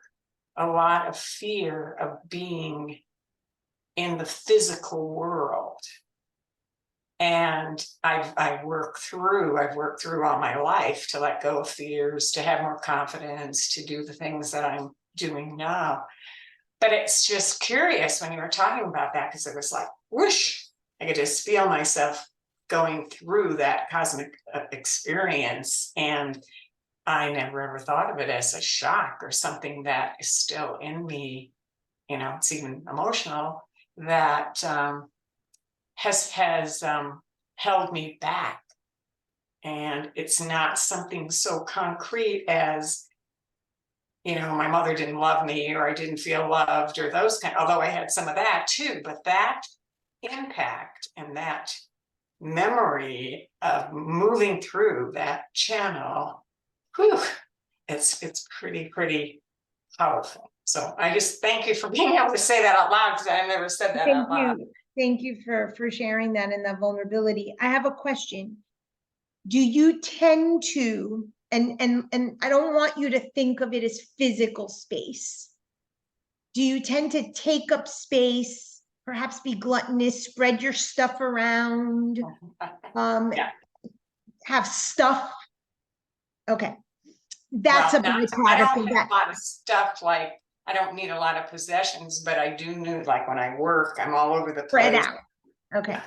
So the Greeks call this concept that you went through, it's called Loth. And the translation of that is what's called the river of forgetfulness. So when we're reintegrated into that cosmic consciousness, that universal energy, and we go through the conception process, and of course pregnancy and birth, we are supposed to forget. Because if not, what happens is the earthly world doesn't feel safe. First things first, if you are all of the cosmos, your energy, you can take up all the space. And I don't know if you ever saw Aladdin, the first original Disney version. There's a version where the genie is in the lamp, and when Aladdin rubs the lamp, and he's like, 10,000 years will give you such a crink of the neck. Phenomenal cosmic powers, itty bitty living space. So people like you that perhaps weren't doused enough in the Loth, in the river of forgetfulness, and have remnants and memories of coming through itty bitty living space. The earthly world is not going to be big enough. So you have to be like, wait, I gotta take up space. And it's not always physical. It can be with weight issues. It could be with voice projection. It could be with multiple relationships. It could be with different various houses. There has to be a spread out, because my psyche didn't catch up with the fact that I'm incarnate. So of course it would make sense that the container, the limited container of the body, and anything limited in the earthly world, because it all dies, wouldn't feel safe. There would be more of an obsession or a connection to a transcendent or a transcendental sort of numinous experience than this one embodied. So specifically for someone like you, ritual to be fully incarnate is crucial, because a full life is only someone who's fully embodied. And having that memory, even a soul retrieval, even someone who does energetic cord cutting, that kind of stuff, those things that, and I see this a lot in my practice, this isn't uncommon, not the way you're describing it. I'm talking about the connection to that, not people come and say, I remember that passage through. There have been accounts of that, but that's probably what you're experiencing. From my experience, that's what I would guess. Thanks. Thank you. That's very helpful. So we don't grow up, we grow out. Spirals and circles and spheres, oh my. So at the moment of conception, here we are at the center. We're very crystallized, we're very condensed. And so I'm going to use Dominic's experience for a minute. The moment of conception, we are the crystallized energy of the thoughts of our parents. Very concentrated, right? We're literally this non-existent thing that has just been conceived. Our parents don't know that we exist, so we're not fully embodied. And we were literally kicked out of the universal consciousness into a form, and we're suspended in this time and space continuum, and we don't know what that's happening. It's traumatic for us in our psyche. That suspension of that then becomes the pattern, and we grow out from this. But if we don't grow, if we don't emotionally mature, psychologically mature, have our initiations and our shocks, then that thing is just a crystallized victimhood or a crystallized narrative, and it just follows us around. And so we want to grow out from the experience, hence the second stage, separate from the experience. There are a lot of myths like the prodigal son, Persephone and Demeter, where the child has to leave home.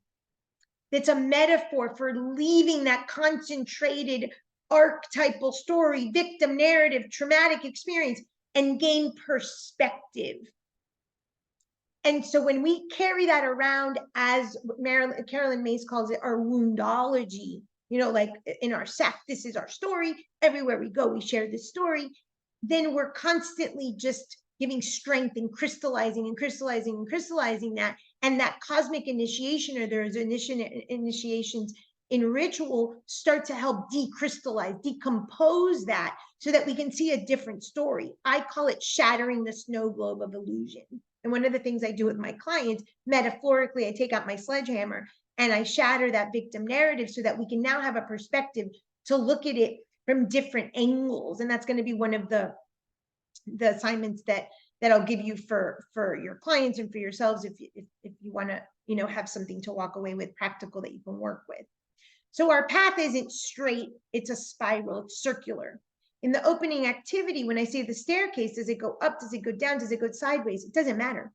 As long as you gain perspective from that center, that narrative, that story, that wound, those parents, that trauma, you're gaining some different view that allows you to gain clarity. And it's about passing through it so that you can eliminate some of that suffering. And what we know enough about embodiment, what we know about somatic practices, is that we have to be in the body. It has to happen here. Life is here and now in this form, as flawed as it is. And so that's why ritual invites movement and reenactment. The movement is that I can move in any direction so that I can gain a different perspective. One of the assignments I give clients is to get peacock feathers, or a picture of a peacock with all the different eyes. Stand on one eye, you see a whole different peacock. Stand on another eye, you have a whole other peacock. And now you're shifting your perspective from this viewpoint. And you're like, oh, I see this when I stand here and I see that. It's the same idea when I have clients say, eat dinner each night at a different chair in your kitchen table. One day you're going to be looking at the bathroom. One day you're going to be looking at the patio. One day you're going to be looking at the pool. And so those are ways to invite the disorientation without some major cosmic event in your life, but it starts to separate you from that concentrated, this is the only thing I know, this is the only thing I know. And something I'm going to say that Kamina started with, and it's something to pay attention to. She said that she had never shared her story because no one would maybe understand. When someone comes to my practice, very common, I work a lot in the psychic realm and the spiritual realm. So there's very little that I haven't experienced in that, the veils, you know, that separate these seemingly different worlds. But clients will be like, Frances, you're never going to believe that. Or, oh my God, the weirdest thing happened. Or I had the strangest dream.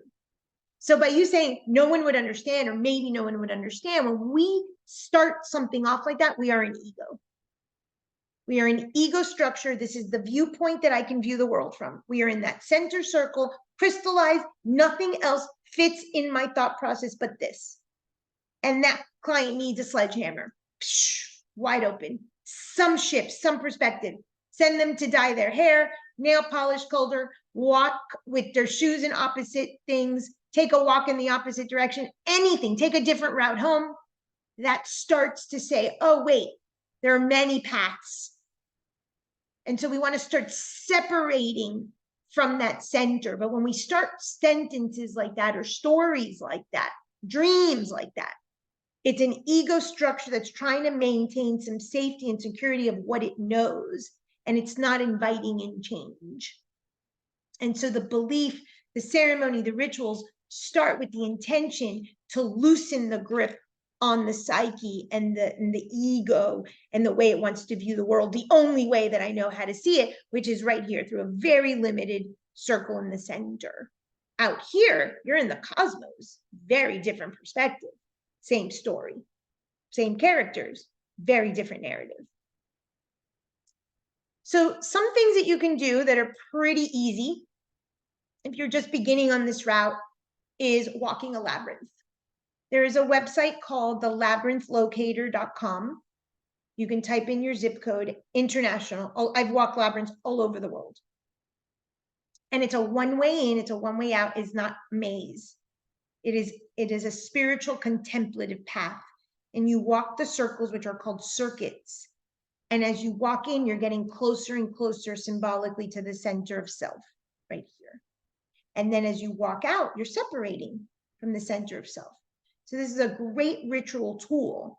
If you don't have a local one, or you can't find one, or you don't have the time, you can print out a paper labyrinth and you can walk it with your fingers. Research has shown that it starts to connect the different lobes. It's like crisscrossing the corpus callosum, the right brain, the left brain, and it starts to do something. This is a phenomenal ceremony and ritual that you can do.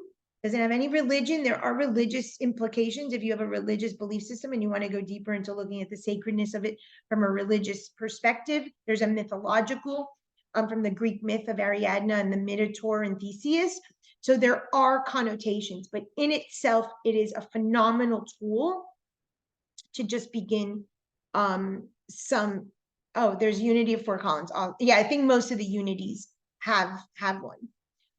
Some are small, some are big. There's different ones. You can print them on the internet. You can buy them on Etsy.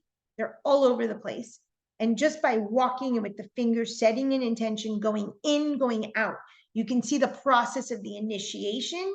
You're suspending that time and allowing the divine. The center is, it's assumed or it's implied that the center is not only the center of self, but also the center of the divine. And so there's a lot you can do on the labyrinth. And one of the things that we say on the labyrinth is that anything that happens on the labyrinth is a message. Years ago, I was in Brooklyn, New York. I was walking the labyrinth with my children. I was all rigid in my inflexible spirituality. And these people come with their grocery cart walking right through the labyrinth. And of course, I'm like, don't these people see? And I got it at that moment. I'm like, girlfriend, sacred, profane, all one. I was the one that needed the flexibility. So it doesn't have to be some monumental, visit from your grandparents that are speaking to you on the labyrinth. It could be finding a pebble. It can be finding a flower. It can be like that, someone getting in your way. And what thought do you have? And that's the beginning of your change.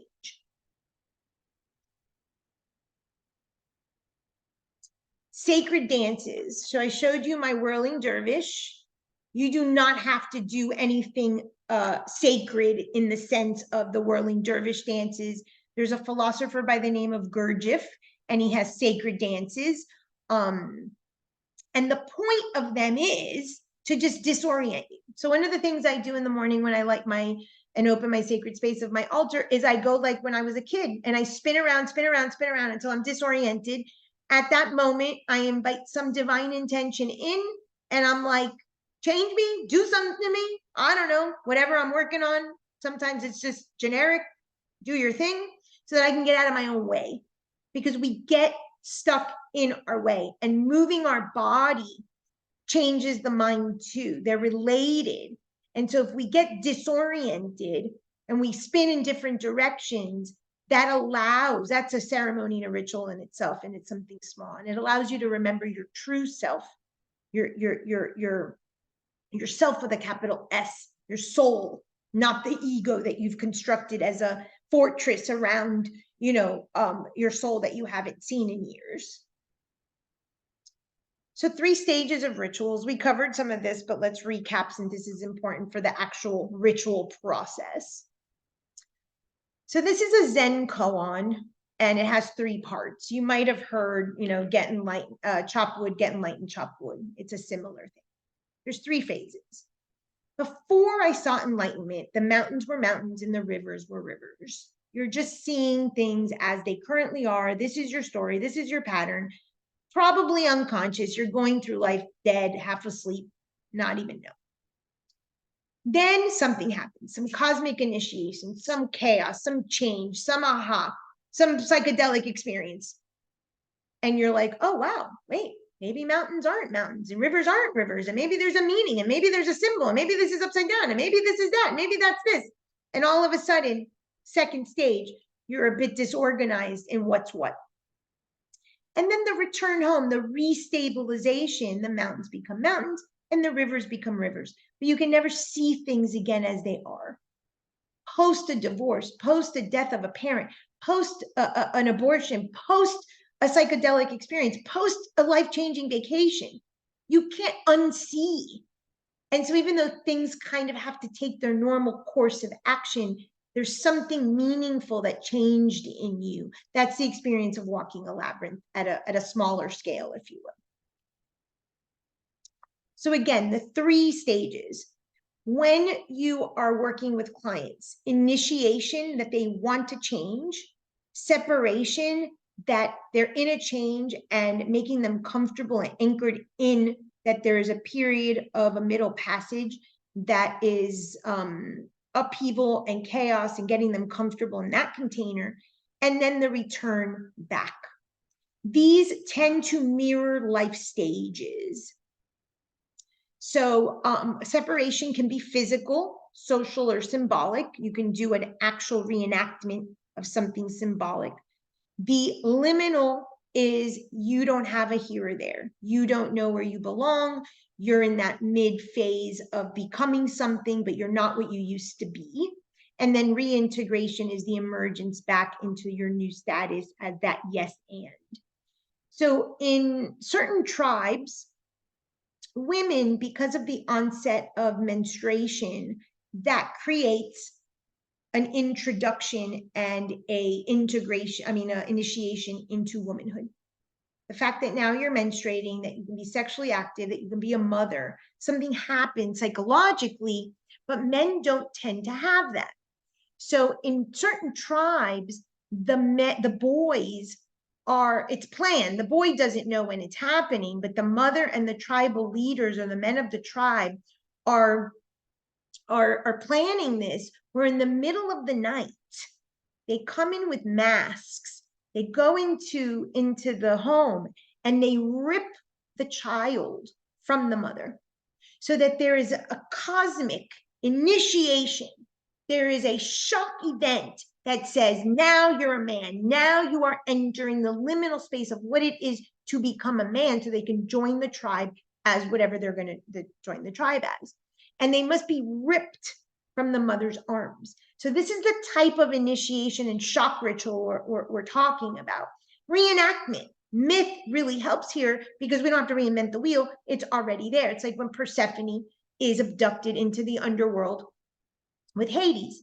So the myth of Hades and Persephone is attributed to several cycles. It could be a girl menstruating and becoming sexually active. It could be linked to the seasons because her mother is sad during fall and winter when she's with Hades in the underworld, and then she's happy during spring and summer when she's reunited with her daughter. There's many ways. So the fall equinox that just happened a few weeks ago is a great time to do these sort of reenactments. So I did a sacred space on the fall equinox. I put in fall symbolism, pumpkins, pomegranates, things that represent the myth. I had a Persephone and Hades playlist going, open sacred space, put in all of sort of the symbols of the myth, and I wrote in a jar of dirt, because it's symbolic of the dirt, I'm going into the underworld as Persephone did, and I petitioned what I wanted for these months of the fall equinox and the winter solstice until the spring equinox in March or April. And so now there's an intention. I let go of it. You surrender to what is. My particular petition, I am seeing so clearly enter in all these opportunities. I requested to be used by the universe for something, and I'm moving into that stage. I did that with my daughter, and she petitioned something else, and she's seeing that. So part of this is saying, okay, I'm inviting this liminal stage in, not what it looks like, surrendering to it, And so that's where we can utilize mythology to help us, and we don't have to reinvent the wheels. So initiation rituals, they break the assumed structure of life. Anything you think is wrong. Anything you think is limited. At the moment of conception, every thought that enters is limited. You go from the cosmic consciousness, phenomenal cosmic powers, itty bitty living space. It does not matter what you think, it is limited. You are not right. You are not wrong. You just are. And so initiation rituals allow for a different viewpoint, a different perspective. What the hell? Let's try it out. Let's think like them for a day. Let's walk a mile in their shoes. It's to assume, like in the hand washing and the rituals of Jack Nicholson's character, something different. You have an OCD ritual and you have to flick it 18 times, flick it 17, flick it 19. Just do something. Do something. True story. I wear this same nail polish color every day. It's called Funny Bunny. I am of the belief, that once you do something, it already creates a pattern. Boom, you're conceived once. So that's my philosophy. But if something shows up twice, my ears are, this is a mess, right? So, and I do this with clients. In the same week, the girl at the nail place, that doesn't know me from anything, says, why don't you change your nail color? You get that color every time. Like, who are you? Someone else said the same thing. Okay, twice, I'm going to listen. And I don't want cancer, and I don't want no big, huge initiations any longer. I have plenty of those. So I'm listening to the small ones. You know, I changed my nail color. So let's pay attention to how things are showing up. If I hear a word twice in a week, I'm like, oh, Google, what's the definition of that? Where am I living that? What do I have to change in that? Let's pay attention to these assumed structures, that it's the way it has to be. That's the only way, because that's the way I did it, because that's the way my parents taught me, because I hate the Republicans, I'm a Democrat. Get out of that for just a week, a day, an hour. Get out of your own way. Those create these shocks so that new things can enter. So Nassim Taleb wrote a great book called Anti-Fragility, Anti-Fragile, and he talks about the shocks. And he says that you can be resilient, but anti-fragile is a whole other level. And a lot of people will say that they're resilient, right? They're not fragile. They're strong, they can handle things. But that's just a little bit. That's just changing a little. I looked at one thing. I changed the seat and sat in a different thing. I wore pink one day instead of white. Let's try to get Adeline Bowman change. Let's go to death and all the way to rebirth and become anti-fragile. And so what he says is anti-fragility is beyond resilience or robustness. The resilient resists the shock. So you can handle it, right? Like, okay, life hit me something. That kind of sucks. But let's just say your car broke this week and you had to spend an extra $700 that you didn't have. Okay, that's resiliency. You figure out a way to manage your budget and you know, rob Peter to pay Paul. But robustness, anti-fragile, from that shock, from that initiation, they get better. They follow through to the other side of restabilization. So there are some cosmic shocks: conception, pregnancy, birth, death, sex, menstruation, menopause, spiritual journeys. Rarely will you find a spiritual journey, a path that does not have an initiation. So I have a shaman initiation program, right? You're initiated into the tradition. The initiation that we do in our program at HTC is the placenta ceremony. So we do like a placenta, as if this was our placenta. We bury it and we give the students the ceremony, which at the end of the year of the program, they have a part 2 to the ceremony. The problem with right now, spiritual journeys and paths and all of this is very, very hyped, very popular. right? This is reemergence. I mentioned that later. It's great that we're doing moon ceremonies and ayahuasca retreats and all these great things. But if you get addicted to the initiation and you do psychic hopping and you're hop, hop, hop, hop, hop, then would you ever go into the liminal space? When do you ever come out robust on the other side, restructured? So there's a shadow aspect to that that's very prominent right now in our society.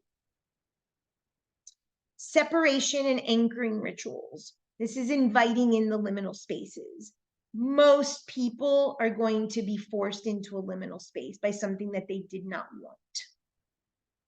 And so it's the same process, whether we do a ritual to invite it in, or you already have a client, or you yourself are in a liminal space. So Joy, who moves a lot, knows that she's planning that liminal space. She already found a way to create a container to handle the disorientation. This is really where chronological time, saying, okay, for the next 2 years, for the next 6 months, this is the only thing in my control, is that I'm going to work in this liminal space, and I'm going to do this or not do this, and put that time frame. And also anything that's within your control. Harping on what you can't control doesn't serve anybody during this thing. Anchoring rituals. There's an anchoring ritual in Witch Bitch. The psyche cannot handle a loss, a trauma, a magnitude of losing everything all at once. It is a very, very, very difficult thing. I lost probably 95% of identity and roles all at once. What ended up happening in my particular case is that I was ushered in with great friendships that held the container for me while I was dying, physically, metaphorically, financially, emotionally, spiritually, everything. There was some container that was provided. But usually that level of shock is very difficult to come back from. Or even invite in. So that's not what we're talking about. We're talking about, yes, something might have already impacted the client or your life, or you're welcoming it in. So anchoring, the symbolism of anchoring. I actually was given an assignment by my guidance to buy an anchor. I bought an anchor and I had it in the front of my house. And so as things left, I had a physical anchor that I can connect to. It was a centering point. The psyche can't handle losing all these things, so we have to have something centering and anchored. And so anchoring rituals. In Witch Bitch, I have an anchoring ceremony for a client who was selling her house and moving in with her partner few hours away. So she moved into his house, anchored her old house. Once she was there, she put the house up for sale. Once it went for sale, she sold it, then she took the anchor. So a physical anchor, a physical center point that you can physically see in the form is one way to help anchor the psyche. That's one way of controlling what your container is so that you're not totally discombobulated and disoriented. So Dante's Inferno, or Dante's Divine Comedy, in the Inferno, it starts with, midway through life's journey, I woke to find myself in a darkened wood where the right road was wholly lost and gone. If you hear nothing tonight, hear this. There is no right road. That does not exist. And so in the King Arthur and Knights of the Round Table, there's a scene where they're talking about the Holy Grail, and the chalice appears at the table, and they make a pact that they're going to go into the forest, and where the road ends, that's where the journey begins. And Dante in 1300 said the same thing. And any spiritual teacher will tell you the same thing. So if you have a construct in your head, right, wrong, should, better, worse, always, never, first ceremony to do is to burn that vocabulary. A life built on perfect, should, would, right, wrong, you're going to be circle and circle and circle around someone else's road, someone else's map. It's not your compass. And any initiation is intended to teach you that. There's no right, wrong. that is such an ethical space, an ethical morality. That's where the labyrinth can help, where you find that sort of true north internal. And so most of us, because of the moment of conception and what Dominic was talking about, are set up in our construct as right and wrong from mom and dad. And if we don't like mom and dad, we swap it. They were this, I'm this. I'm nothing like them. That means you're everything like them. Right and wrong, same coin, different side.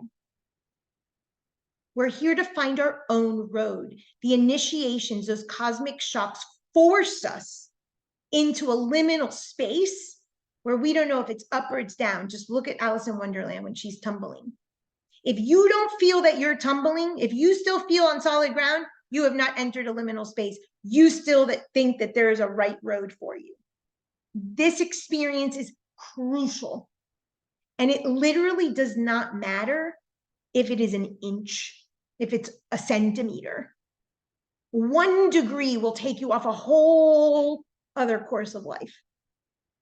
But thinking that there is a right road, that is the first thing that shocks and initiations and rituals are intended to do. So if that's a construct that you have, those words, put them on a paper and burn those suckers. First initiation ceremony for you. The liminal spaces and the disorientation are linked to process wins. I mentioned that before. If you're waiting for the outcome, that's ego. The outcome is something tangible in your hand, competitive, comparative. These are process wins. They're internal. You knowing your values, you knowing your ethics, you knowing your true north, you knowing who you are, despite who and what storm you have to weather. You know your inner authority.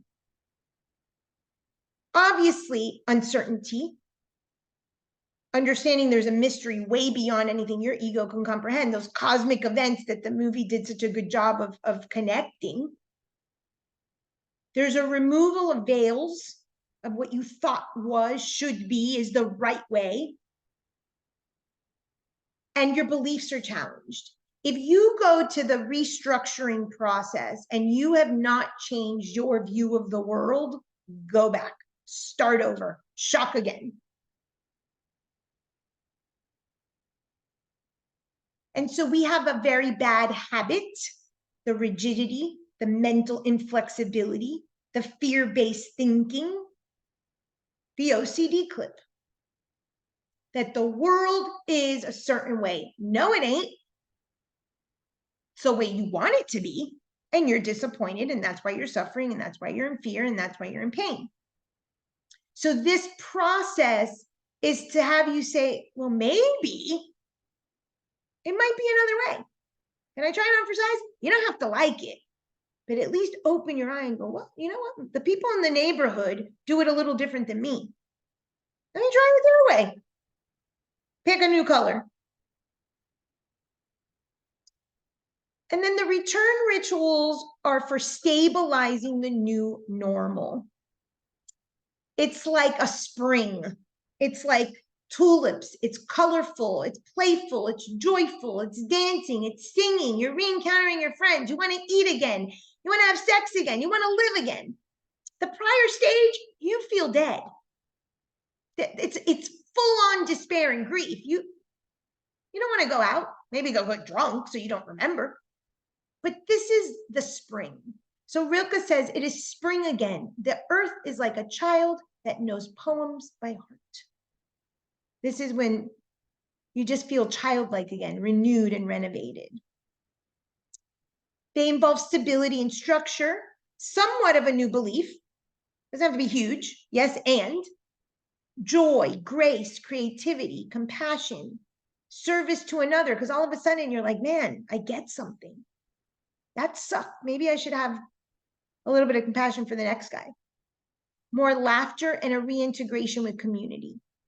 Even if it's not your original community, maybe you find a new community. But there's a desire to be with others because now you understood a universal archetypal pain and suffering that emerged from cosmic initiation. It is universal. It's archetypal. Your psyche changed. You get something in your gut. And so you want to be with others Maybe they don't get it fully, or you go and find community that does get it. Any questions? We're wrapping up in a few minutes. I just want to give you some sample rituals. So using ritual for behavior change. Where's the client? You must create a container and you must situate yourself or the client. Where are you? Where are they? Where do they want to go? This is not a free-for-all. The other day I was talking to someone and one of my clients told another client and their roommates, and she's like, oh, let's do this ceremony, this ritual. And I was like, oh yeah, no, that wasn't a ceremony for you at this point in your life. We've got to situate and orient ourselves. There is a time and place for all things. So it's not that anything's going to go wrong, but if someone's already in a state of chaos and disorientation, are we going to add more to that? No, that'd be nuts, right? So we have to be conscientious when we're doing ritual, how we're going to move the client through to where they want to go. And that's why I gave you sort of the guidelines, loosely, so that you can help them through. So where is the client now?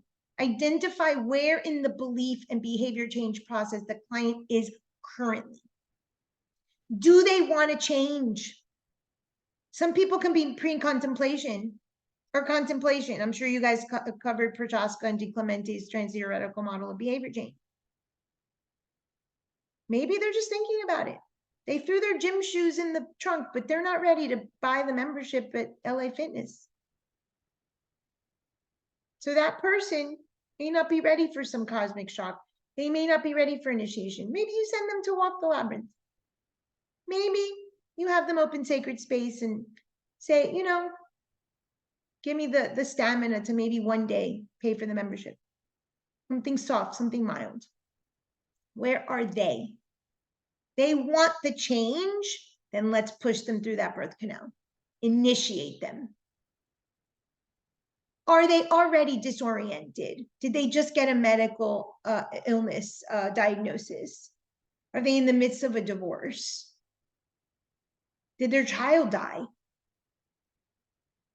Where are they? Are they already disoriented?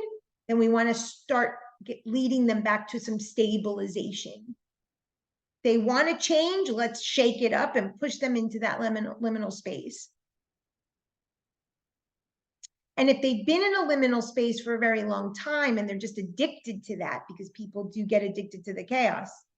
I have a client that I've been working for years. Is addicted to the chaos, addicted to the chaos. That's her love language. That's how her parents loved her. That's what she sees. She cannot anchor and stabilize on the other side of that. That's the work we try to do. Small, consistent, disciplined steps. So helping them get into a stable life. So it's not only that life events or cosmic events are pushing them, it's just patterns. So that particular client, she has no stability. So I drew her like this road that looked like all these crisscross lines. And I said, we just need to make one lane. If I can get her to go in that one lane once a week, for instance, okay, we're in the lane. Over here, the chaos, but she's got some structure. So you play with also where the client is in terms of their behaviors and their beliefs about their life and who they have to be and who they're honoring and who they're validating with their unmet needs and their experiences and their patterns. So not all rituals are for everyone at once. We must know, we must be responsible practitioners and know where they are in the process. Do I have 10 more minutes, Jennifer? Is it 6:40? Yeah. Yes, Okay. technically, if you want to have questions. Okay, but I'll wrap up in a few minutes and then I'll have some time for questions, but I just want to make sure I'm good on time. So some sample rituals. This is a ritual. It's called the Elm Dance. It's a very ancient dance. And back in the day when Chernobyl had the, what's this called? The power plants. The government decided that they were going to expose certain people to the radiation so that it wouldn't hit the larger population. So a bunch of people in town, small little towns, had to evacuate, or they stayed and they got sick. And for years and years and years, this community was very, very sad. They were grieving. They had no green, they had no nature, they missed their trees. So this spiritual teacher, I'm forgetting her name, had the idea of bringing the Elm Dance to their community. And they gathered and they did the Elm Dance. And you can Google the Elm Dance. It's literally just dancing like the trees. And they did it as a community. And after many times of getting through the dance, there was a lot of crying. They worked through a lot of their betrayal, their affect labeling. There was a healing effect. They didn't get their trees back. They didn't get their community back. They lost the people that died. They were sick. The outcome isn't there. But they had movement. And after that experience, many of the participants spoke about how they were finally able to be unstuck and move forward. So that second car accident. So some rituals are pretty simple, but very powerful. This doesn't have to be some elaborate thing. So that's one that you can do in groups like the Labyrinth, or by yourself, and connect back to roots, connect back to nature, connect back to movements, to the rhythm, to the seasons that is inherent in the natural world. So just to recap the checklist, you open sacred space to create reverence and enter sacred time, however that is. You set a conscious intention. You identify a myth that you want to reenact or a pattern to break. So if it is Camina, she needs to break through that birth canal and take up less space and be more in the body, for instance. A playful ritual could be that you take yourself in a baby's body and you put yourself in Aladdin's genie lamp. And you can do a ritual where you're coming in, but now you're fully embodied and you're understanding that you have limited space, for instance. We can play with all the elements. This is a very playful, embodied, reenact, joyful, creative thing. On the back of my, maybe it's inside. Should have been better prepared for that. Oh, here it is. It's the first page. I have the creation of something new is not accomplished by intellect, but by the play instinct. And that was Carl Jung's quote. This is playful. This is fun. There's no right or wrong. You can color, you can draw, you can scream, you can dance, you can jump in the pool, you can take off your shirt, you can draw down the moon. There's hundreds and hundreds of established rituals, and you can make up your own as long as the elements are there. And you want to set the stage and phase to move through whatever threshold. So if it's the initiation, the separation, or the return. So some practical applications. This is one of my favorite quotes. It's from Joseph Campbell. I mentioned him earlier, the mythologist who wrote Hero with 1,000 Faces. We must be willing to let go of the life we planned so as to have the life that is waiting for us. Einstein said doing the same thing over and over and expecting different results is the definition of insanity. You continue holding on to your fears, to your doubts, to your inflexibility, to your guilt, all of that. You can do ritual daily. You're not moving. The movement starts here, but the body assists. You're not able with the belief, start with the behavior. Start with the behavior. The belief can follow. But there is something on the other side in the restabilization, but we must go through the birth canal. We must go through the shocks of the car accident, of those cosmic shocks, of those initiations into a liminal space to get what's on the other side. It does require a suspension of chronological time, some sacred, some reverence, a practice, a belief in something more than your ego.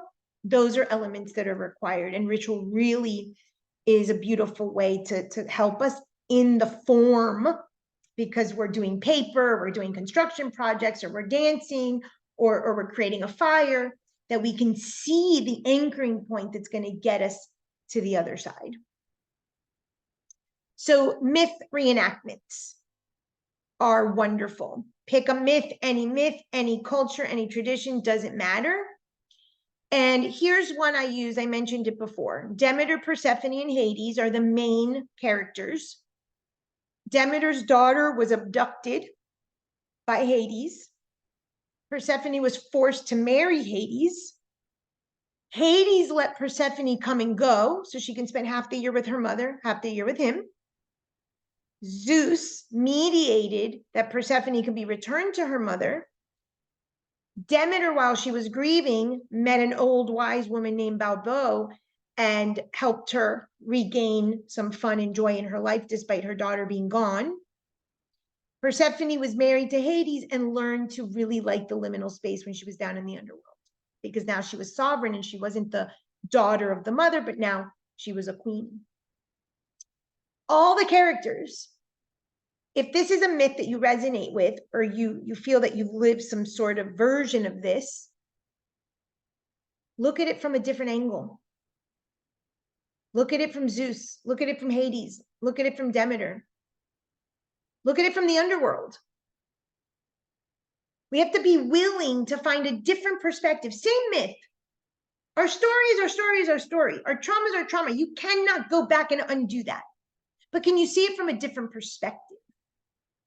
When we see it from a different perspective of the narrator, we get a new narrative within that. Hell, tell the story from your father's perspective, from your mother's perspective, from your siblings' perspective, from the dog's perspective. Who cares? All of a sudden, you're like, oh, wait, I didn't see it from here. It's the concept of the peacock feathers. We're sitting at a different chair in the table. So these reenactments, and we can play them out. We can have the characters. You can print out pictures. You can hop around and go, oh, Persephone loves being married to Hades. Oh, Hades is gloomy. Oh, Demeter's sad. And, Balbo's making her laugh. And you can hop around and move into the different roles. That starts to shift the psyche. Symbols and rituals.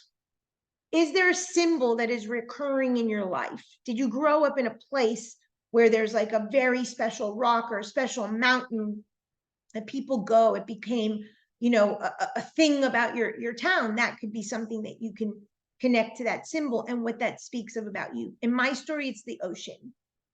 I crossed the ocean. I was named after an ocean goddess. The ocean is daily that I go to since I was practically born. I lived on the ocean. The ocean is a motif. And so finding the viewpoint from the bottom of the ocean, the viewpoint from the top of the ocean, the waves, the myths of the ocean. This is Yemaya. It could be Aphrodite who's born from the conch shell from the ocean. What's the function of the ocean? Who lives in the ocean? Find and create the container so that you have a full representation and embodiment of the symbol. And then you can create your own ritual around that. Yes. Oh my God. Thank you, Steph. I actually had that thought the other day. I was going to mention that. It's a perfect example. The Wicked story. It's from the other perspective and not from Dorothy. So this is Witch Bitch, and it's loaded with rituals. These are rooted in myth and different tradition of all different traditions. So that's not something that appeals to you. But in there, I have some versions of soul retrievals, which is from a shamanic perspective. I have that anchoring one. I've got for all different stages of life, all different cosmic initiations, from abortions to pregnancies to deaths to divorces. There's a bunch of stuff in that book. You can make your own. You do not have to buy anything. Just make your own up. It's all made up. Use your story and get creative. Rewrite your story. So this is an activity that I can suggest. Astrology is very in right now, and Jen's an astrologer in training. So maybe she asked you all on the first day what your sign was. Look up your astrological sign and find a myth that's associated with it. So she's a Capricorn. and it's associated with the myth of Saturn. And find all the players in the myth. Saturn was the son of Uranus. He castrated Uranus. He was then castrated by his son Zeus. Those are just three. If you look at your myth from the Uranus perspective, getting castrated and hurt by my son, that's a different wounding than if your son dethroned you. Oh my God, there's another wounding. Now all of a sudden Uranus and Saturn have something in common. They were both dethroned by their kids, and now you can have some compassion. So it gives you a little shift in the perspective of how you view your story and the players in your story. So which character are you telling your story from?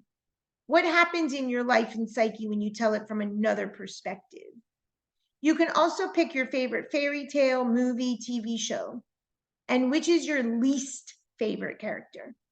Typically, the villain that we dislike in a story has a lot to do with our own shadow aspects that we haven't seen, and it keeps us in that victim narrative instead of seeing ourselves from that perspective, which is what most of the world sees. So to summarize, move through the stages with intention. You can make anything a ritual as long as you use the 5 elements of ritual and apply them to belief change and behavior change. And make sure to move. The idea of movement is the process. It does not matter how far you move, literally the next seat over on your table. Enjoy the movement of the mind, body, and the spirit working together. Thank you. Any questions?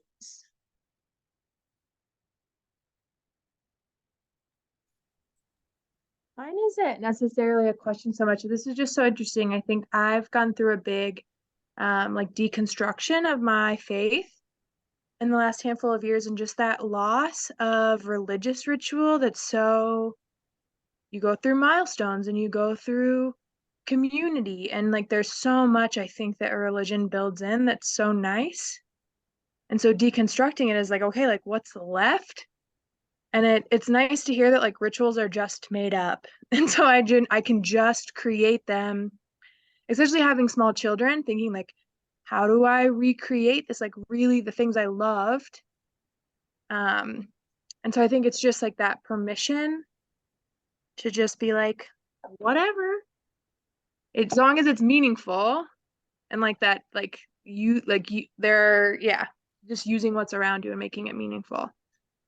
Yeah, it's making your own rituals, right? Your own new tradition, so to speak. And removal of if the religious component is what's troubling you, you can remove the religious component from the ritual and you can substitute it with something else, nature or something seasonal or something that just has, like you said, a memory. Do you have an altar? No, we don't. Okay, maybe that can be a good starting point. An Yeah. altar, especially for small kids, if they don't have a structured religious belief or a place of worship, you can bring it in the house. When I was in India, we're talking people that are dirt poor. There is a space, even if it is a tiny inch, that's what they call a puja room, and that's a place of worship. We have a room for sex, for work, for food, for entertainment, but most people don't have a space in their house for their soul. So that's a lot of times the first space is creating something. That's my ritual. Anytime I move, and I have moved a lot. And even like when I go to visit Jennifer, I go and I create my little altar on my desk. I put my holy stick, my incense. Like I need an altar where I know that's going to be my space. If not, I just feel totally discombobulated. And it doesn't have to be anything religious. Literally a bell. Have your kids ring the bell each morning. You know, and bring them in and have them put offerings and whatever it is. And you can start creating your own sort of, I don't know your last name, but you know, that family. And that's the place of worship. But at least they have a place where they can honor the soul. What we're doing here is the soul. It has nothing to do with religion. And I do appreciate you sharing this. One of the reasons why I speak so much about cosmic initiations is that they're universal. Religion, as much as I adore religion, I can enter any house of worship because I'm not attached to the dogma.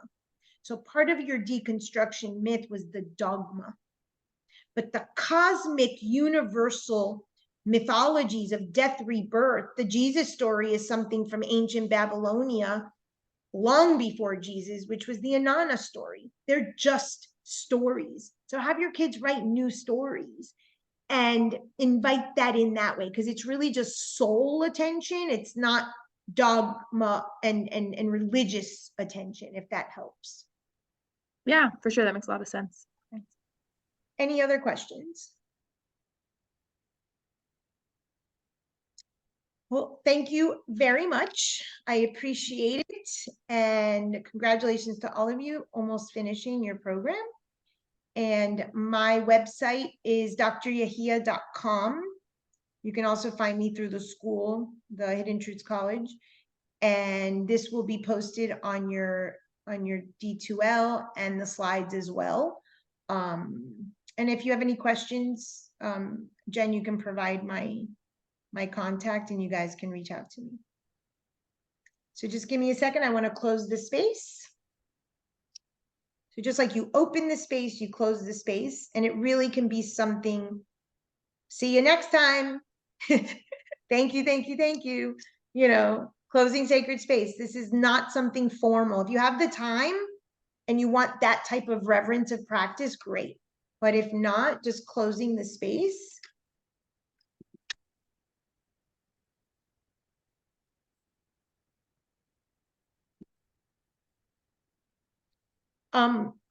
So just a few things that I have. Some holy stick, which is like incense, but it evaporates really quickly. A bell. Even though this does have a Sufi tradition associated with it, I use it more for the symbolism of the movement and the dance. This is Hanuman from the Vedic tradition. And this is a Sri Yantra, which is a symbolic representation, like a mandala of the creation of the universe. And even though it comes from a Vedic tradition, it's basically just a symbol of universal consciousness and everything we all have, an origin story, thoughts to deconstruct in an earthly world. So you can outfit your altar, your rituals with Disney pictures, with religious pictures, with symbols, with anything. Do not limit yourself, because your imagination, anything goes. Thank you. Thank you, Frances. Thank you. Thank you.